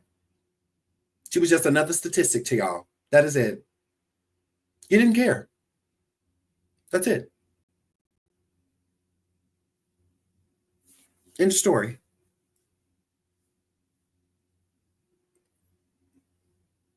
I mean, what else do you chop it up to? No happy child leaves home. Even when they're mad. Even when their parents do something that piss them off, they still gonna be at home. They still love their parent. They still wouldn't rather be anywhere else. I pissed my kids off many times. They still here. Not one time have they run away. What are they running away from? What are they running away from? My kids don't run away because they don't have a reason to. They're safe, they're loved, they're nurtured, they're all those things. Nothing happening to them, so they ain't got a reason to go. We have to force them outside. Literally. We have to force them to go places. For real. Like, one time we have to force them to go somewhere when we're going out to eat. Then yeah, they all for it. Oh, let's go. We take them to the mall or somewhere where they could buy something. Oh, we're going to Target. Oh, you're going to Target. You know, something that, but other than that, got to pry them out the bed. Got to pull them out of the room. Like, they ain't trying to go to work. They're good at the crib. Mom or dad or both. That's all they know. So if Celeste was running away, find the reason she was running away, because there is one. And let's not forget, Celeste used to stay with her aunts. She used to live with her cousins. This Gustavo man, older than her, an adult, and allegedly R-worded her at what, 10, 11 years old? And then she was staying with her family. Her family stated, yeah, she would run away. But when she was with us, she wouldn't run away. Do you hear yourself? That means when she wasn't with her mom, she wasn't running away. But when she went back to her mom's house, she would run away. You can't say because her mom had rules and all of that stuff. Her auntie and them did too. She didn't live over there to do what she wanted to do. That her cousin said that she went to school every day. All of that when she stayed with them. She wasn't running away from home, ditching school. She wasn't doing none of that. Common denominator. Her mama. Her mama. And then sometimes it's not the mom. It could have been somebody else in the home, like her brother, like her sister. Like it could be other components too. That make her not want to be there. That make her want to run away. That make her want to be everywhere but here. Why? Why? But we're supposed to just ignore that. It's weird that people want to say, well, clearly we didn't hear anything going on at home. Running away is the main indicator. If my child is running away, it's something in my home that has them running away, whether it's me or something else. Why don't you want to be here is what should be being figured out. Why does Celeste not want to be with her mother? Why did her mother let her be missing for over a year on paperwork, but knew where she was the entire time? Her brother knew where she was the entire time. Her sister knew where she was the entire time. But in the eyes of the law, she's missing. In the eyes of the law, you have no idea where she is. When it comes to the police, oh, I don't know. But then when it comes to David, you know exactly where she is. When David's stopping in Lake Elsinore to drop off money and all of that, you know exactly where she is. She wasn't doing nothing to create awareness for that girl being missing. What the bitch doing now? What's she doing now? Want to hear nothing about her grieving? Please. Please. She ain't the only one. She ain't the only one. Her cousins and stuff grieving too. But they're at these vigils. They're going to be at that funeral. They're trying to raise money to bury her. Her mama ain't even on the GoFundMe. It's her cousins. She ain't got in front of one camera. She ain't on social media creating any awareness, putting up posts, keeping the supporters in the know of what's going on. This is what people do. Whether you want to or not, I'm going to update the people that support me and support this situation and want to see my daughter get justice. I'm going to update them of everything I can update them on. This don't just affect her. This type of stuff affects everyone. Everybody. It's a super sad situation. Just a little girl. Barely got a chance to live and she already gone. Her life was just starting and it's gone already. We can relate. Sitting around looking at our children, being around the same age and all of that stuff. We would never want anything like that to happen. So then you got all of these people that are feeling for you, sympathy, empathy, all of that, and you're just non-existent. But it's okay for the world to bury your kid. Like, it's crazy work. Crazy work. Shout out to Angela. And says, I disagree. I knew someone like this when I was in high school. Family was fine, no abuse or anything, but she ran away to be with an older man. At that age, she is vulnerable. The older person is in their ear. Well, Angela, I would have to say I would agree with you disagreeing if the person that you knew was Celeste. The person you knew wasn't Celeste. And also, Celeste was allegedly R-worded by a man named Gustavo at the age of 10 and 11 years old. And then right after that, she started seeing another man by the name of David. And that man allegedly ultimately took her life. So did this older man pay the family to take the girl and all of that? No situation is the same. So we can't compare. I know people that ran away too. I'm not comparing them to Celeste because I knew them. I don't know Celeste. I don't. And it's weird for a person to run away from nothing. So if there was no abuse in the home, not feeling love is abuse too. If she came home to a home and felt like nobody cared about her, or that she was basically raising herself, why wouldn't she want to go do what people her age should be doing mentally? Because in her mind, she was probably grown. And you weren't in the household on a day-to-day basis, so you don't know what was going on. There's people that are suffering and going through all type of abuse that they're just not able at that point in time to talk about. So if somebody was truly doing something to her, that may not be something you find out till years later. Just because you don't see it, don't mean it's not happening. And there's many forms of abuse. I didn't realize it until realizing how good of a family I had. See, my mom cared when I didn't come in the door. If the street lights came on, stuff like that, I got in trouble if I didn't come home before the street lights came on and whatnot. There were some kids, and I was so annoyed by my mom. I used to be like, oh my God, you're so annoying. Like everybody, my other friends, their parents let them stay out all night, da, da, da, da, da. And then I would go to some of those friends' house, right? Some of their parents were alcoholics. Some of their parents were drug addicts. Some of their parents would just leave them at home and for them to fend for themselves. Homes disgusting. Like CPS walked in, they taking everybody in the house. Type of situations. So I'm like, oh, this is why your parent don't care when you come home. They're not here.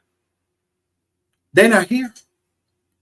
See, I was coming home to a warm food being put in my belly, being told to go get in a bath and change, put on my pajamas and all that stuff, go get in the bed, say my prayers before I left. That's the upbringing I had.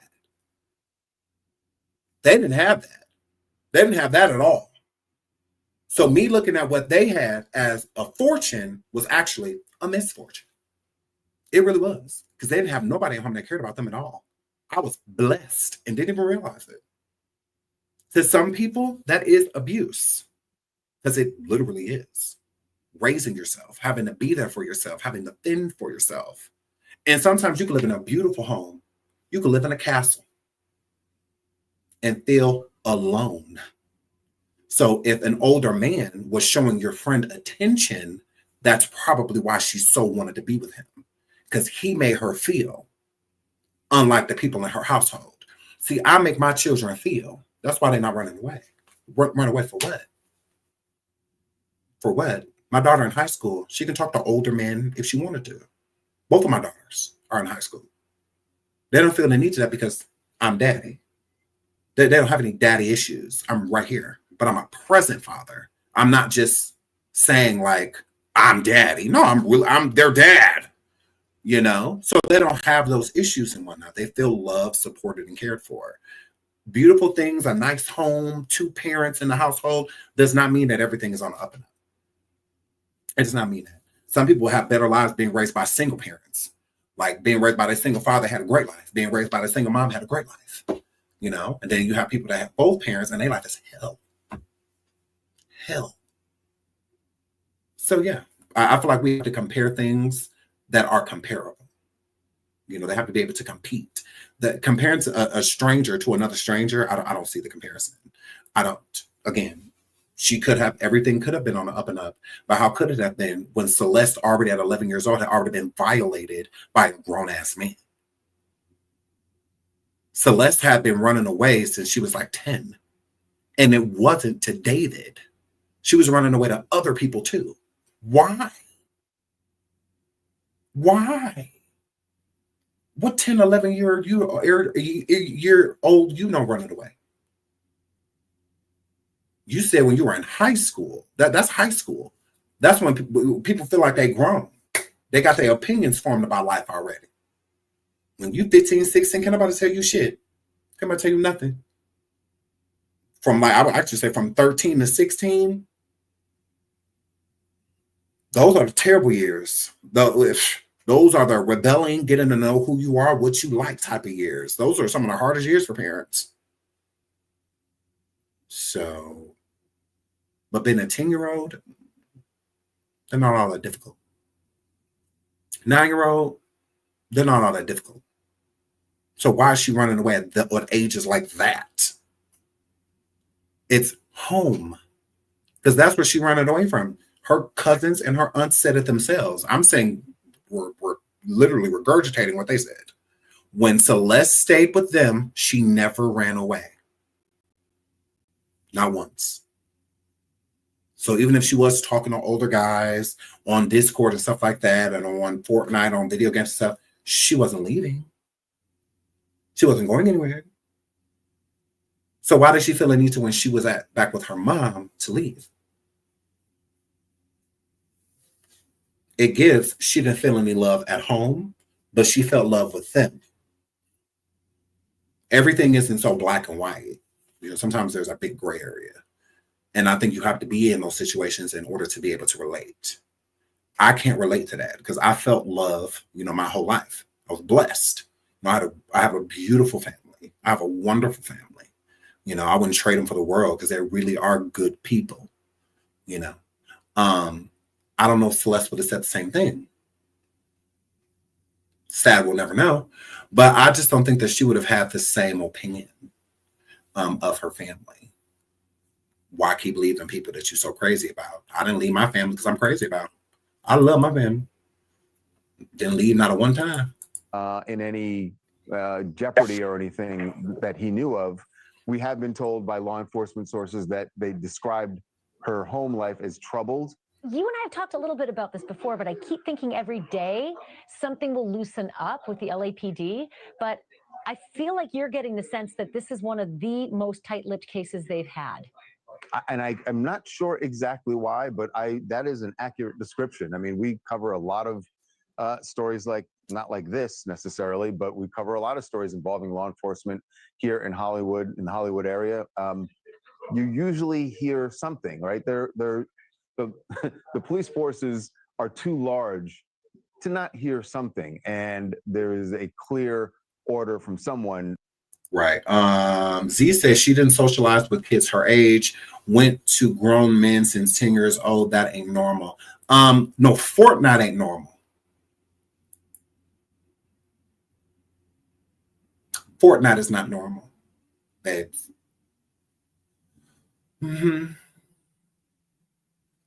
See, we have this thing called the internet, and she could be on the internet talking to grown men. She could be, right? She was playing a game. David courted her. David went after her. She was not seeking no grown-ass men. No, she was not. No. She was on an age-appropriate video game, playing a video game, and a stranger started to groom her. Celeste was not a child on the internet looking to speak to adults. No, she was a little kid.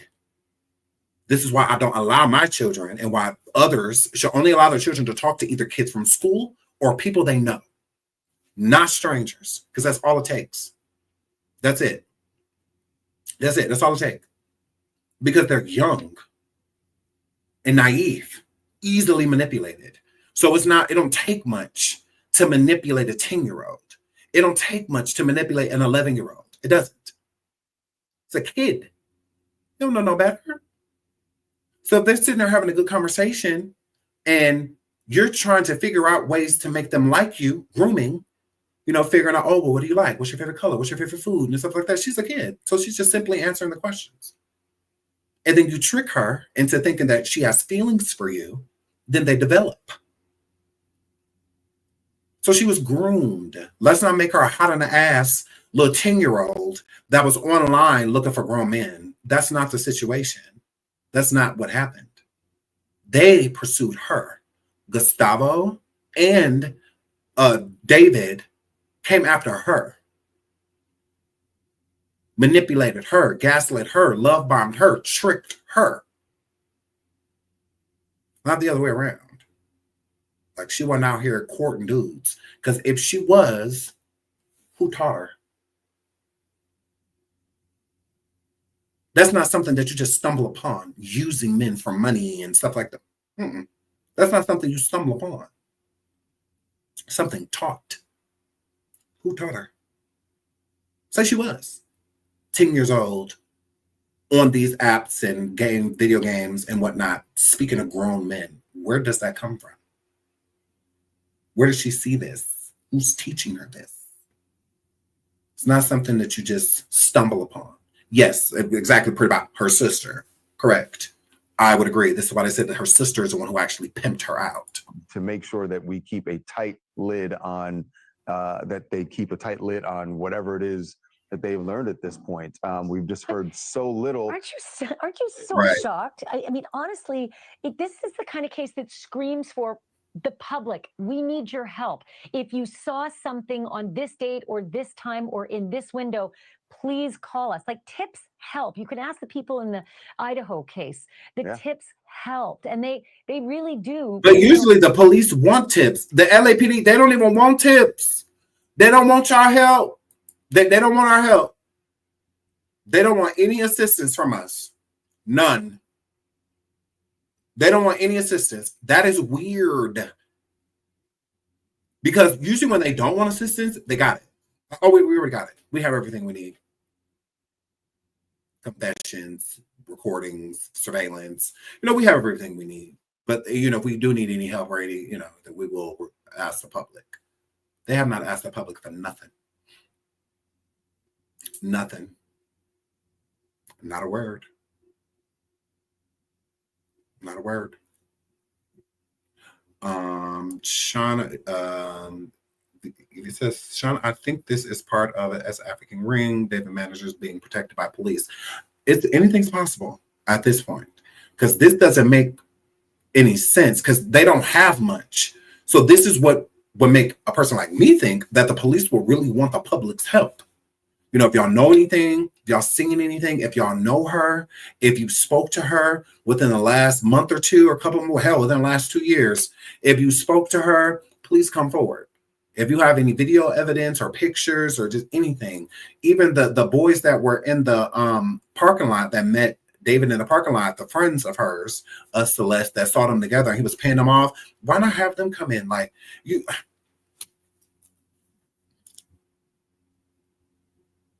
They don't, it's deferred as of right now. So with it being deferred, somebody took this girl life 9 times out of 10. 9 times out of 10, someone took her life. Right? So 9 times out of 10, somebody taking her life.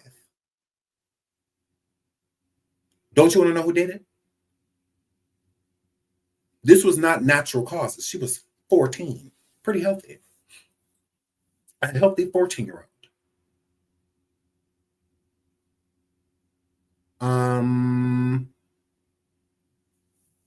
Crazy work. Crazy work. This don't make any sense. A lot of information and good leads. There's been nothing. There's been no request from the LAPD. None. It tells me they got what they need. They just need to figure out what the next step is to make sure it's not a mess. And that they're trying to figure out how to connect some dots. This seems to be another social media, investigation. Is it helping, or is it hurting that there are so many true crime sleuths trying to piece together the puzzle? No, she didn't. I think, you said this just a few minutes ago, actually, that public tips help, right? And there are certainly, and I would imagine the LAPD is people who are looking at specializing in social media, combing through some of this material that's out there. It can only help. And, one of the things that I've learned a lot about as we've been covering this story is Discord. And there's a ton of information that is available there in David's communications with his fans and his fans' communications with Celeste. Whether or not Right. Shout out to Ann. He met her on a gaming site, not a dating site. Right. Yeah. So people trying to make it seem as if she was like hot. She was a 10-year-old girl, please. She was on an age appropriate site. It's not like she was playing an adult video game, or anything like that. No, she's playing a video game, minding her business. And then here come these grown arse men after her. Any of it is going to lead to a location, where she was, who she was hanging out with. We haven't seen that yet, but I know that there is so much information out there. And if you have people on social media who are digging through it themselves, you never know. One of them might find the thing that, and certainly I hope that if they do, that they are sharing that with law enforcement. So maybe police are getting those tips anyway. Charles Adibodier, Crazy work. Okay, let's move on to.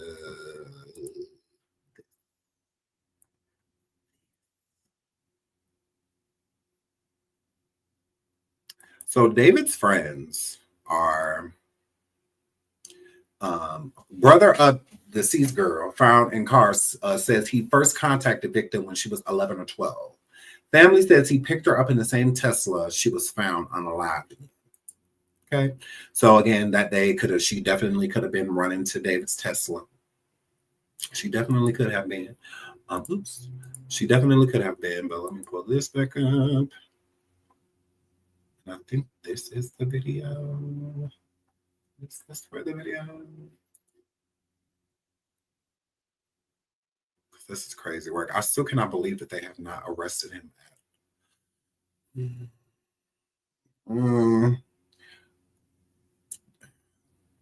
I'm just flabbergasted. Like, I really cannot believe that.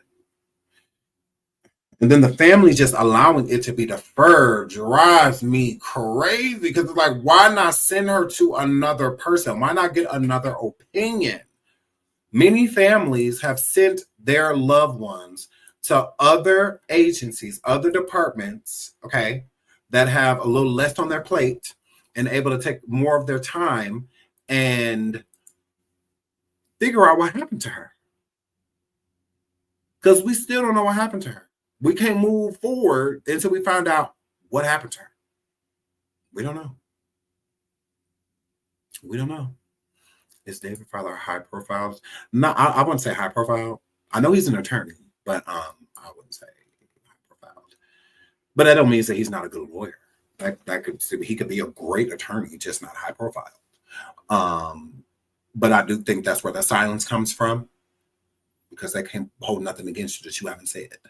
So I do think that that's his father. Like, mom's the word, do not say anything. And I think he's listening, but he's still over on FORTNITE. He over there playing video games. Crazy. It doesn't make sense, because they really do know. So they don't want us to know. The only way I could see that if this is a part of a larger situation, I could see that. But if it's not part of a larger situation, they simply don't know what happened. They don't know. That's why whoever did this planned this to the T. Planned this to the T. Whoever took this poor girl's life. This was super planned. And there was not many mess ups. There's not many breadcrumbs, be left.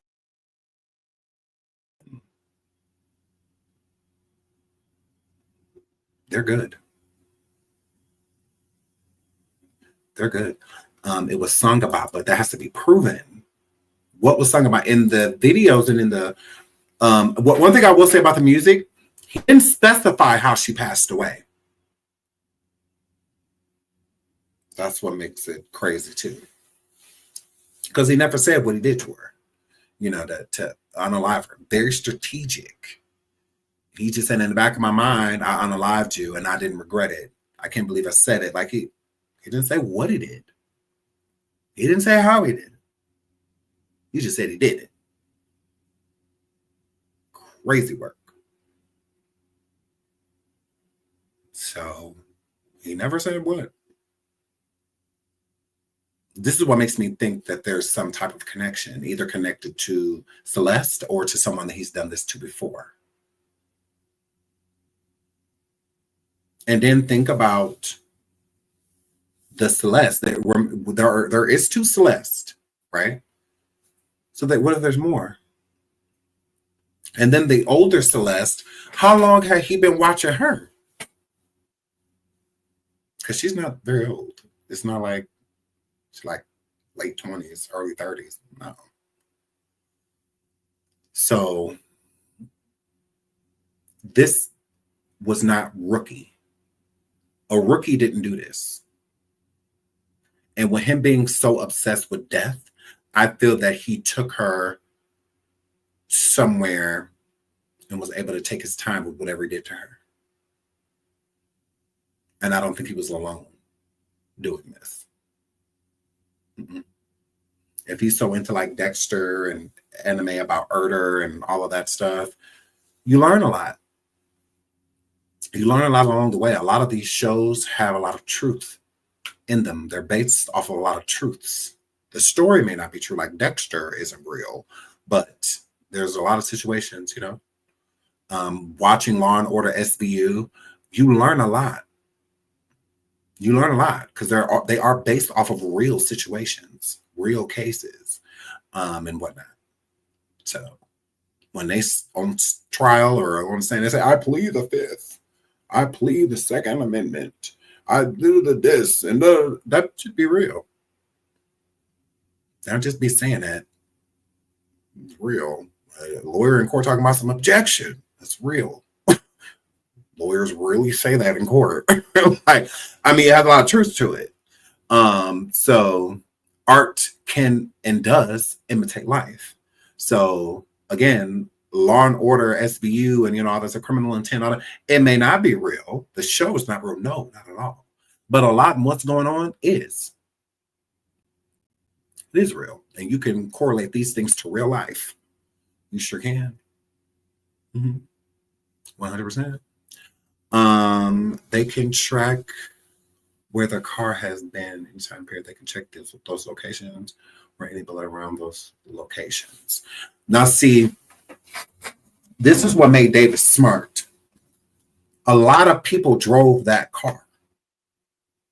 So his security drove the car. When his friends from out of town would visit, they drove the car. David drove the car. A lot, assistants, publicists, a lot of people drove that car. We have no idea where she passed away. No idea. So that's a lot of research. If that car has been a whole bunch of places, here and there and there and here and here and there and there and here, it would be hard to figure out. It wouldn't be easy. Not at all. Because you have to correlate it and you have to put it in a timeline. Where they need to start is David's house. The rental that David had. The neighbor said that Celeste lived there. That she was always there. That her and David were seen all the time. They were a couple and they were very polite. Look at the security cameras. See when the last time Celeste came into the home. Watch the last time Celeste left the home. Then pay attention to the cameras to see if she ever returned. If she did not return, because the camera gonna show it unless you're gonna teleport in the house. She gotta walk in. Each entrance has a camera. Okay, each entrance. Each entrance. 2 in the front, I believe, and 2 in the back, or something like that. Big cameras. So they cover a lot of area. The cameras. So it's going to show who's coming in and out. That's the whole point. Why would you have cameras that don't show the entryways of the doors and whatnot? If you get robbed or something like that, how would you know if they're pointing towards the street? How would you know? So look at the cameras. Just restart. See when the last time she walked in that door. Now, Tommy is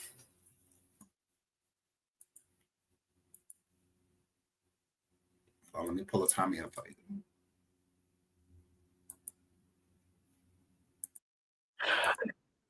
And kind of my alter ego, and the story of the manga went like I was a alter ego. Hold on. detective, and there was an evil version of myself that would kind of come out at random moments, kind of like Fight Club with Tyler Durden. And he would commit the crimes that I would have to solve as the detective. So like when I was as the detective, I'd be like solving murders that I'm committing myself. And it was like a cool little story. Hold on, I got something better for y'all. Hold on, let me drop that to explain Atami for the people that I just did a video on it. It's like, just play the video, Sean. No, I'll just play all the video.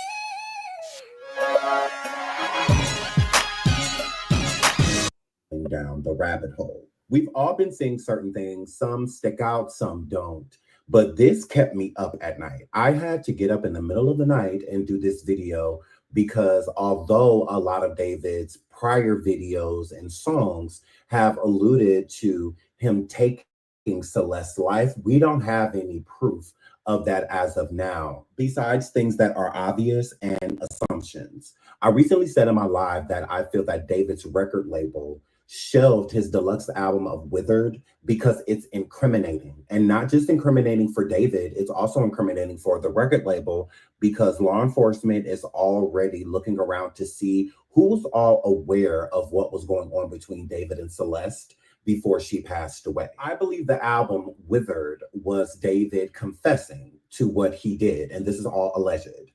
And I believe the deluxe part of his album was more so of him being sorry for what he did, showing regret, remorse, on and so forth. And I'm going to show you that as this video goes. The songs that stick out is Romantic Homicide. In said song, David said that the context of it is symbolic of the ending of a relationship or unaliving a relationship. It's not in a literal sense to where someone was physically injured and or murdered. The meaning of the song, it's supposed to come off as in the back of my mind, we were in a relationship, but I unalived the relationship. I got rid of the relationship and I didn't regret it. I can't believe I'm saying this out loud, but the love that I have for you is just gone. You died in my mind. My opinion is the first part of the album before the deluxe part was supposed to be released on the 19th was more so of a confession. All of the songs that he was doing was alluding to her passing away, not a relationship passing away, a person passing away. Based off of all of the music videos with him having decoys and women in the video that looked exactly like Celeste or had a silhouette like Celeste. I do not believe David when he says that this was like figuratively speaking, because if this was truly about a relationship, then why not have the videos in that type of dynamic to where you see two people lovey-dovey, hanging out, loving on each other, and then the girl disappears, but the guy is still sitting there. So it shows like, okay, well, we were together, but we're not. Or a guy walking around a music video, looking at a tree, and then looking away from the tree, and then a past moment pops up to where they had like a picnic underneath the tree, and then he looks back, and then they're gone. You know, to show like it's symbolic, like this was a relationship, but the relationship is over. He is showing a literal homicide throughout his video. So to me, that points to a person, not a situation. Then there's insult to injury. David did an interview not too long ago about this album and also relating to the deluxe album that was going to come out called Atami. Most people don't know who Atami is if you've never followed David. Let's get into who David said Atami is. Writing a lot of things for it. And a big part of that manga was an evil version of me named Atami, which means pain in Japanese. And he wears his blindfold and he's basically an agent of chaos and kind of my alter ego. And the story of the manga went like I was a detective and there was an evil version of myself that would kind of come out at random moments, kind of like Fight Club with Tyler Durden. and he would commit the crimes that I would have to solve as the detective. So like when I was as the detective, He doesn't like Hello Kitty. Sorry. He doesn't like Hello Kitty. Celeste did. Celeste loved Hello Kitty. So that's where the Hello Kitty comes from. Celeste. I'd be like solving murders that I'm committing myself. And it was like a cool little story. I didn't think anything would come. Let's break this down so you can see why I was up to 2 o'clock in the morning, because this just did not sit well with me. Tommy is originally an anime character, but he's not a detective, and he also doesn't go around unaliving people and solving the crime. That is something that David made up. So David took the name Atami from anime and created his own character, his own version of Atami. Atami is also evil. David created Atami to balance good with evil. So David is good, allegedly. And Atami is a very evil person that's deep inside of him and only comes out at certain times. He compares Atami to Tyler Durden's character in the movie Fight Club. If you've never seen the movie Fight Club, Tyler would wake up and his life would just be in chaos. Every time he woke up, something different changed in his life. He did something. He'd wake up with bruises, bloody hands, all type of things, and he would have to follow the breadcrumbs to see what actually happened. So a lot of the times to where he was committing crimes, hurting people. Correct. So Tyler in the movie Fight Club, Tyler and Brad Pitt were the same person, Jekyll and Hyde. Brad Pitt in the movie was the evil version of Tyler. See what I'm saying? So the whole time, Tyler was completely aware of what was going on, but acted as if he wasn't. So Brad Pitt would do all of these crazy things, start the Fight Club, all of that stuff and whatnot. And Tyler would be a bystander, like two people hanging out, when it's really not two people hanging out, it's two personalities. So Tyler created Brad Pitt, but it was him the whole time. So it's like the movie Split as well, like Split, you know, you had two personalities, but was the same person. But one personality was evil, wanted to hurt and harm, cause havoc. And then Tyler's personality was just a guy that wanted to work, do good by people, maybe one day find a girl to fall in love with, start a family, you know, stuff like that. A hard worker, all that stuff and whatnot. Same thing with David. When David is being an artist, he's a hard worker, putting in work, you know, kind of like hopeless romantic, stuff like that, blah, blah, blah. And then Tommy, which would be David's other side, the evil side, the Brad Pitt side, would hurt and harm people, take lives and whatnot. And then it was his responsibility to figure out who and why Tommy went around unaliving people, which is psycho. Literally psycho. Doing things. He was allegedly unaware that these things were happening. It was like sleepwalking to a sense. You're unconscious, but you're consciously doing things. So David is saying that's who Atami is. Atami will go around committing murders and unaliving people, and then David would have to go and figure out what Atami did. David says literally out his own mouth that Atami would take people's lives.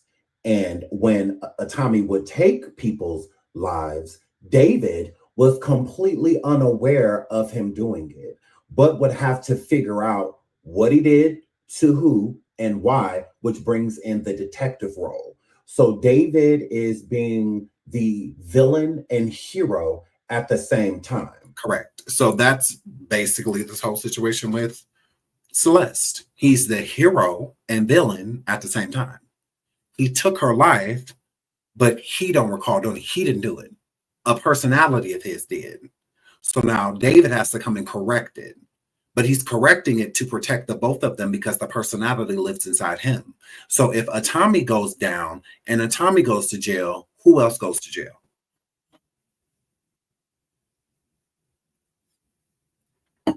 David does too. But David looks at himself as an innocent.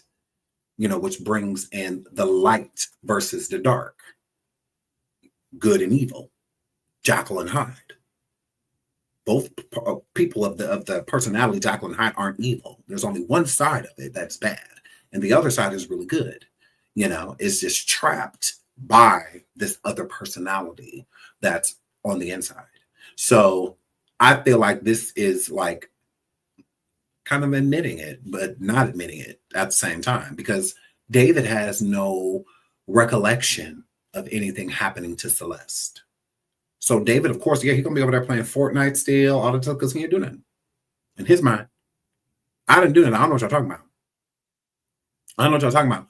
But if a Tommy did something, then we're gonna have to figure that out. So this is why I feel that David was definitely involved, because he's the cleaner. He cleans up a Tommy's messes. Although he is a Tommy. Same person. Yeah. Dominique says, I get duality, but he leaned into and let the evil side use him.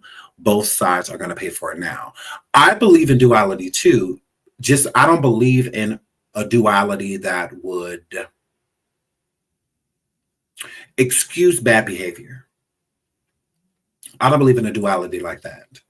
I don't believe in a duality to where you are an evil person and you are one that will go out here and harm innocent people, and then you will try to use whether a mental illness or diagnoses to try to vindicate yourself and say that, if not for this, then that wouldn't have happened. Although you've written an album about it, you've made videos about it, you've given this person a name, this personality a name, you support this personality, all of that. I don't believe in that type of duality. I don't. Now, a person that is like schizophrenic or a person that is has Tourette's syndrome, something like that, then yeah, I believe in a duality. I believe that it is a part of their personality that causes people to frown upon their behavior at times, and it's truly not their fault. And whether they were born that way, if they could help it, they would. They can't. So a duality is needed at that point in time to be able to separate the personality so people don't feel that that's who the person is entirely. It's not. But I don't believe in a duality that would pretty much put a band-aid to reward a bad behavior. No, he doesn't need to be rewarded for it. He doesn't need to not go to prison or anything like that because he can't control a Tommy. But you are consciously aware that a Tommy exists. Well, then do the world a favor and go lock yourself up. Do the world a favor and go and play on padded walls, bounce on padded walls all day. Instead of going out here taking people's lives, singing about it, and then stating, I don't know what happened. It wasn't me. Please. I love y'all. I have to get out of here. I have to go to the pharmacy and get my kids medicine and stuff. We will be on Coffee in about an hour. Give me about an hour. And we'll be live on Coffee. We'll be back over here with more updates with this situation. Again, rest in peace to Celeste. Thank y'all so much for all of the super stickers, liking the video, subscribing if you haven't already. I love y'all, and I will see y'all on the next show. Until then, bye. I gotta go. Y'all, love you guys. I've been here for 2.5 hours. Yes. So I gave y'all my whole morning. Okay, I love you guys. So I'll see y'all later over on Coffee. Until then, again, rest in peace to Celeste. And as updates come in, I will come in and update you. I sure will. Until then.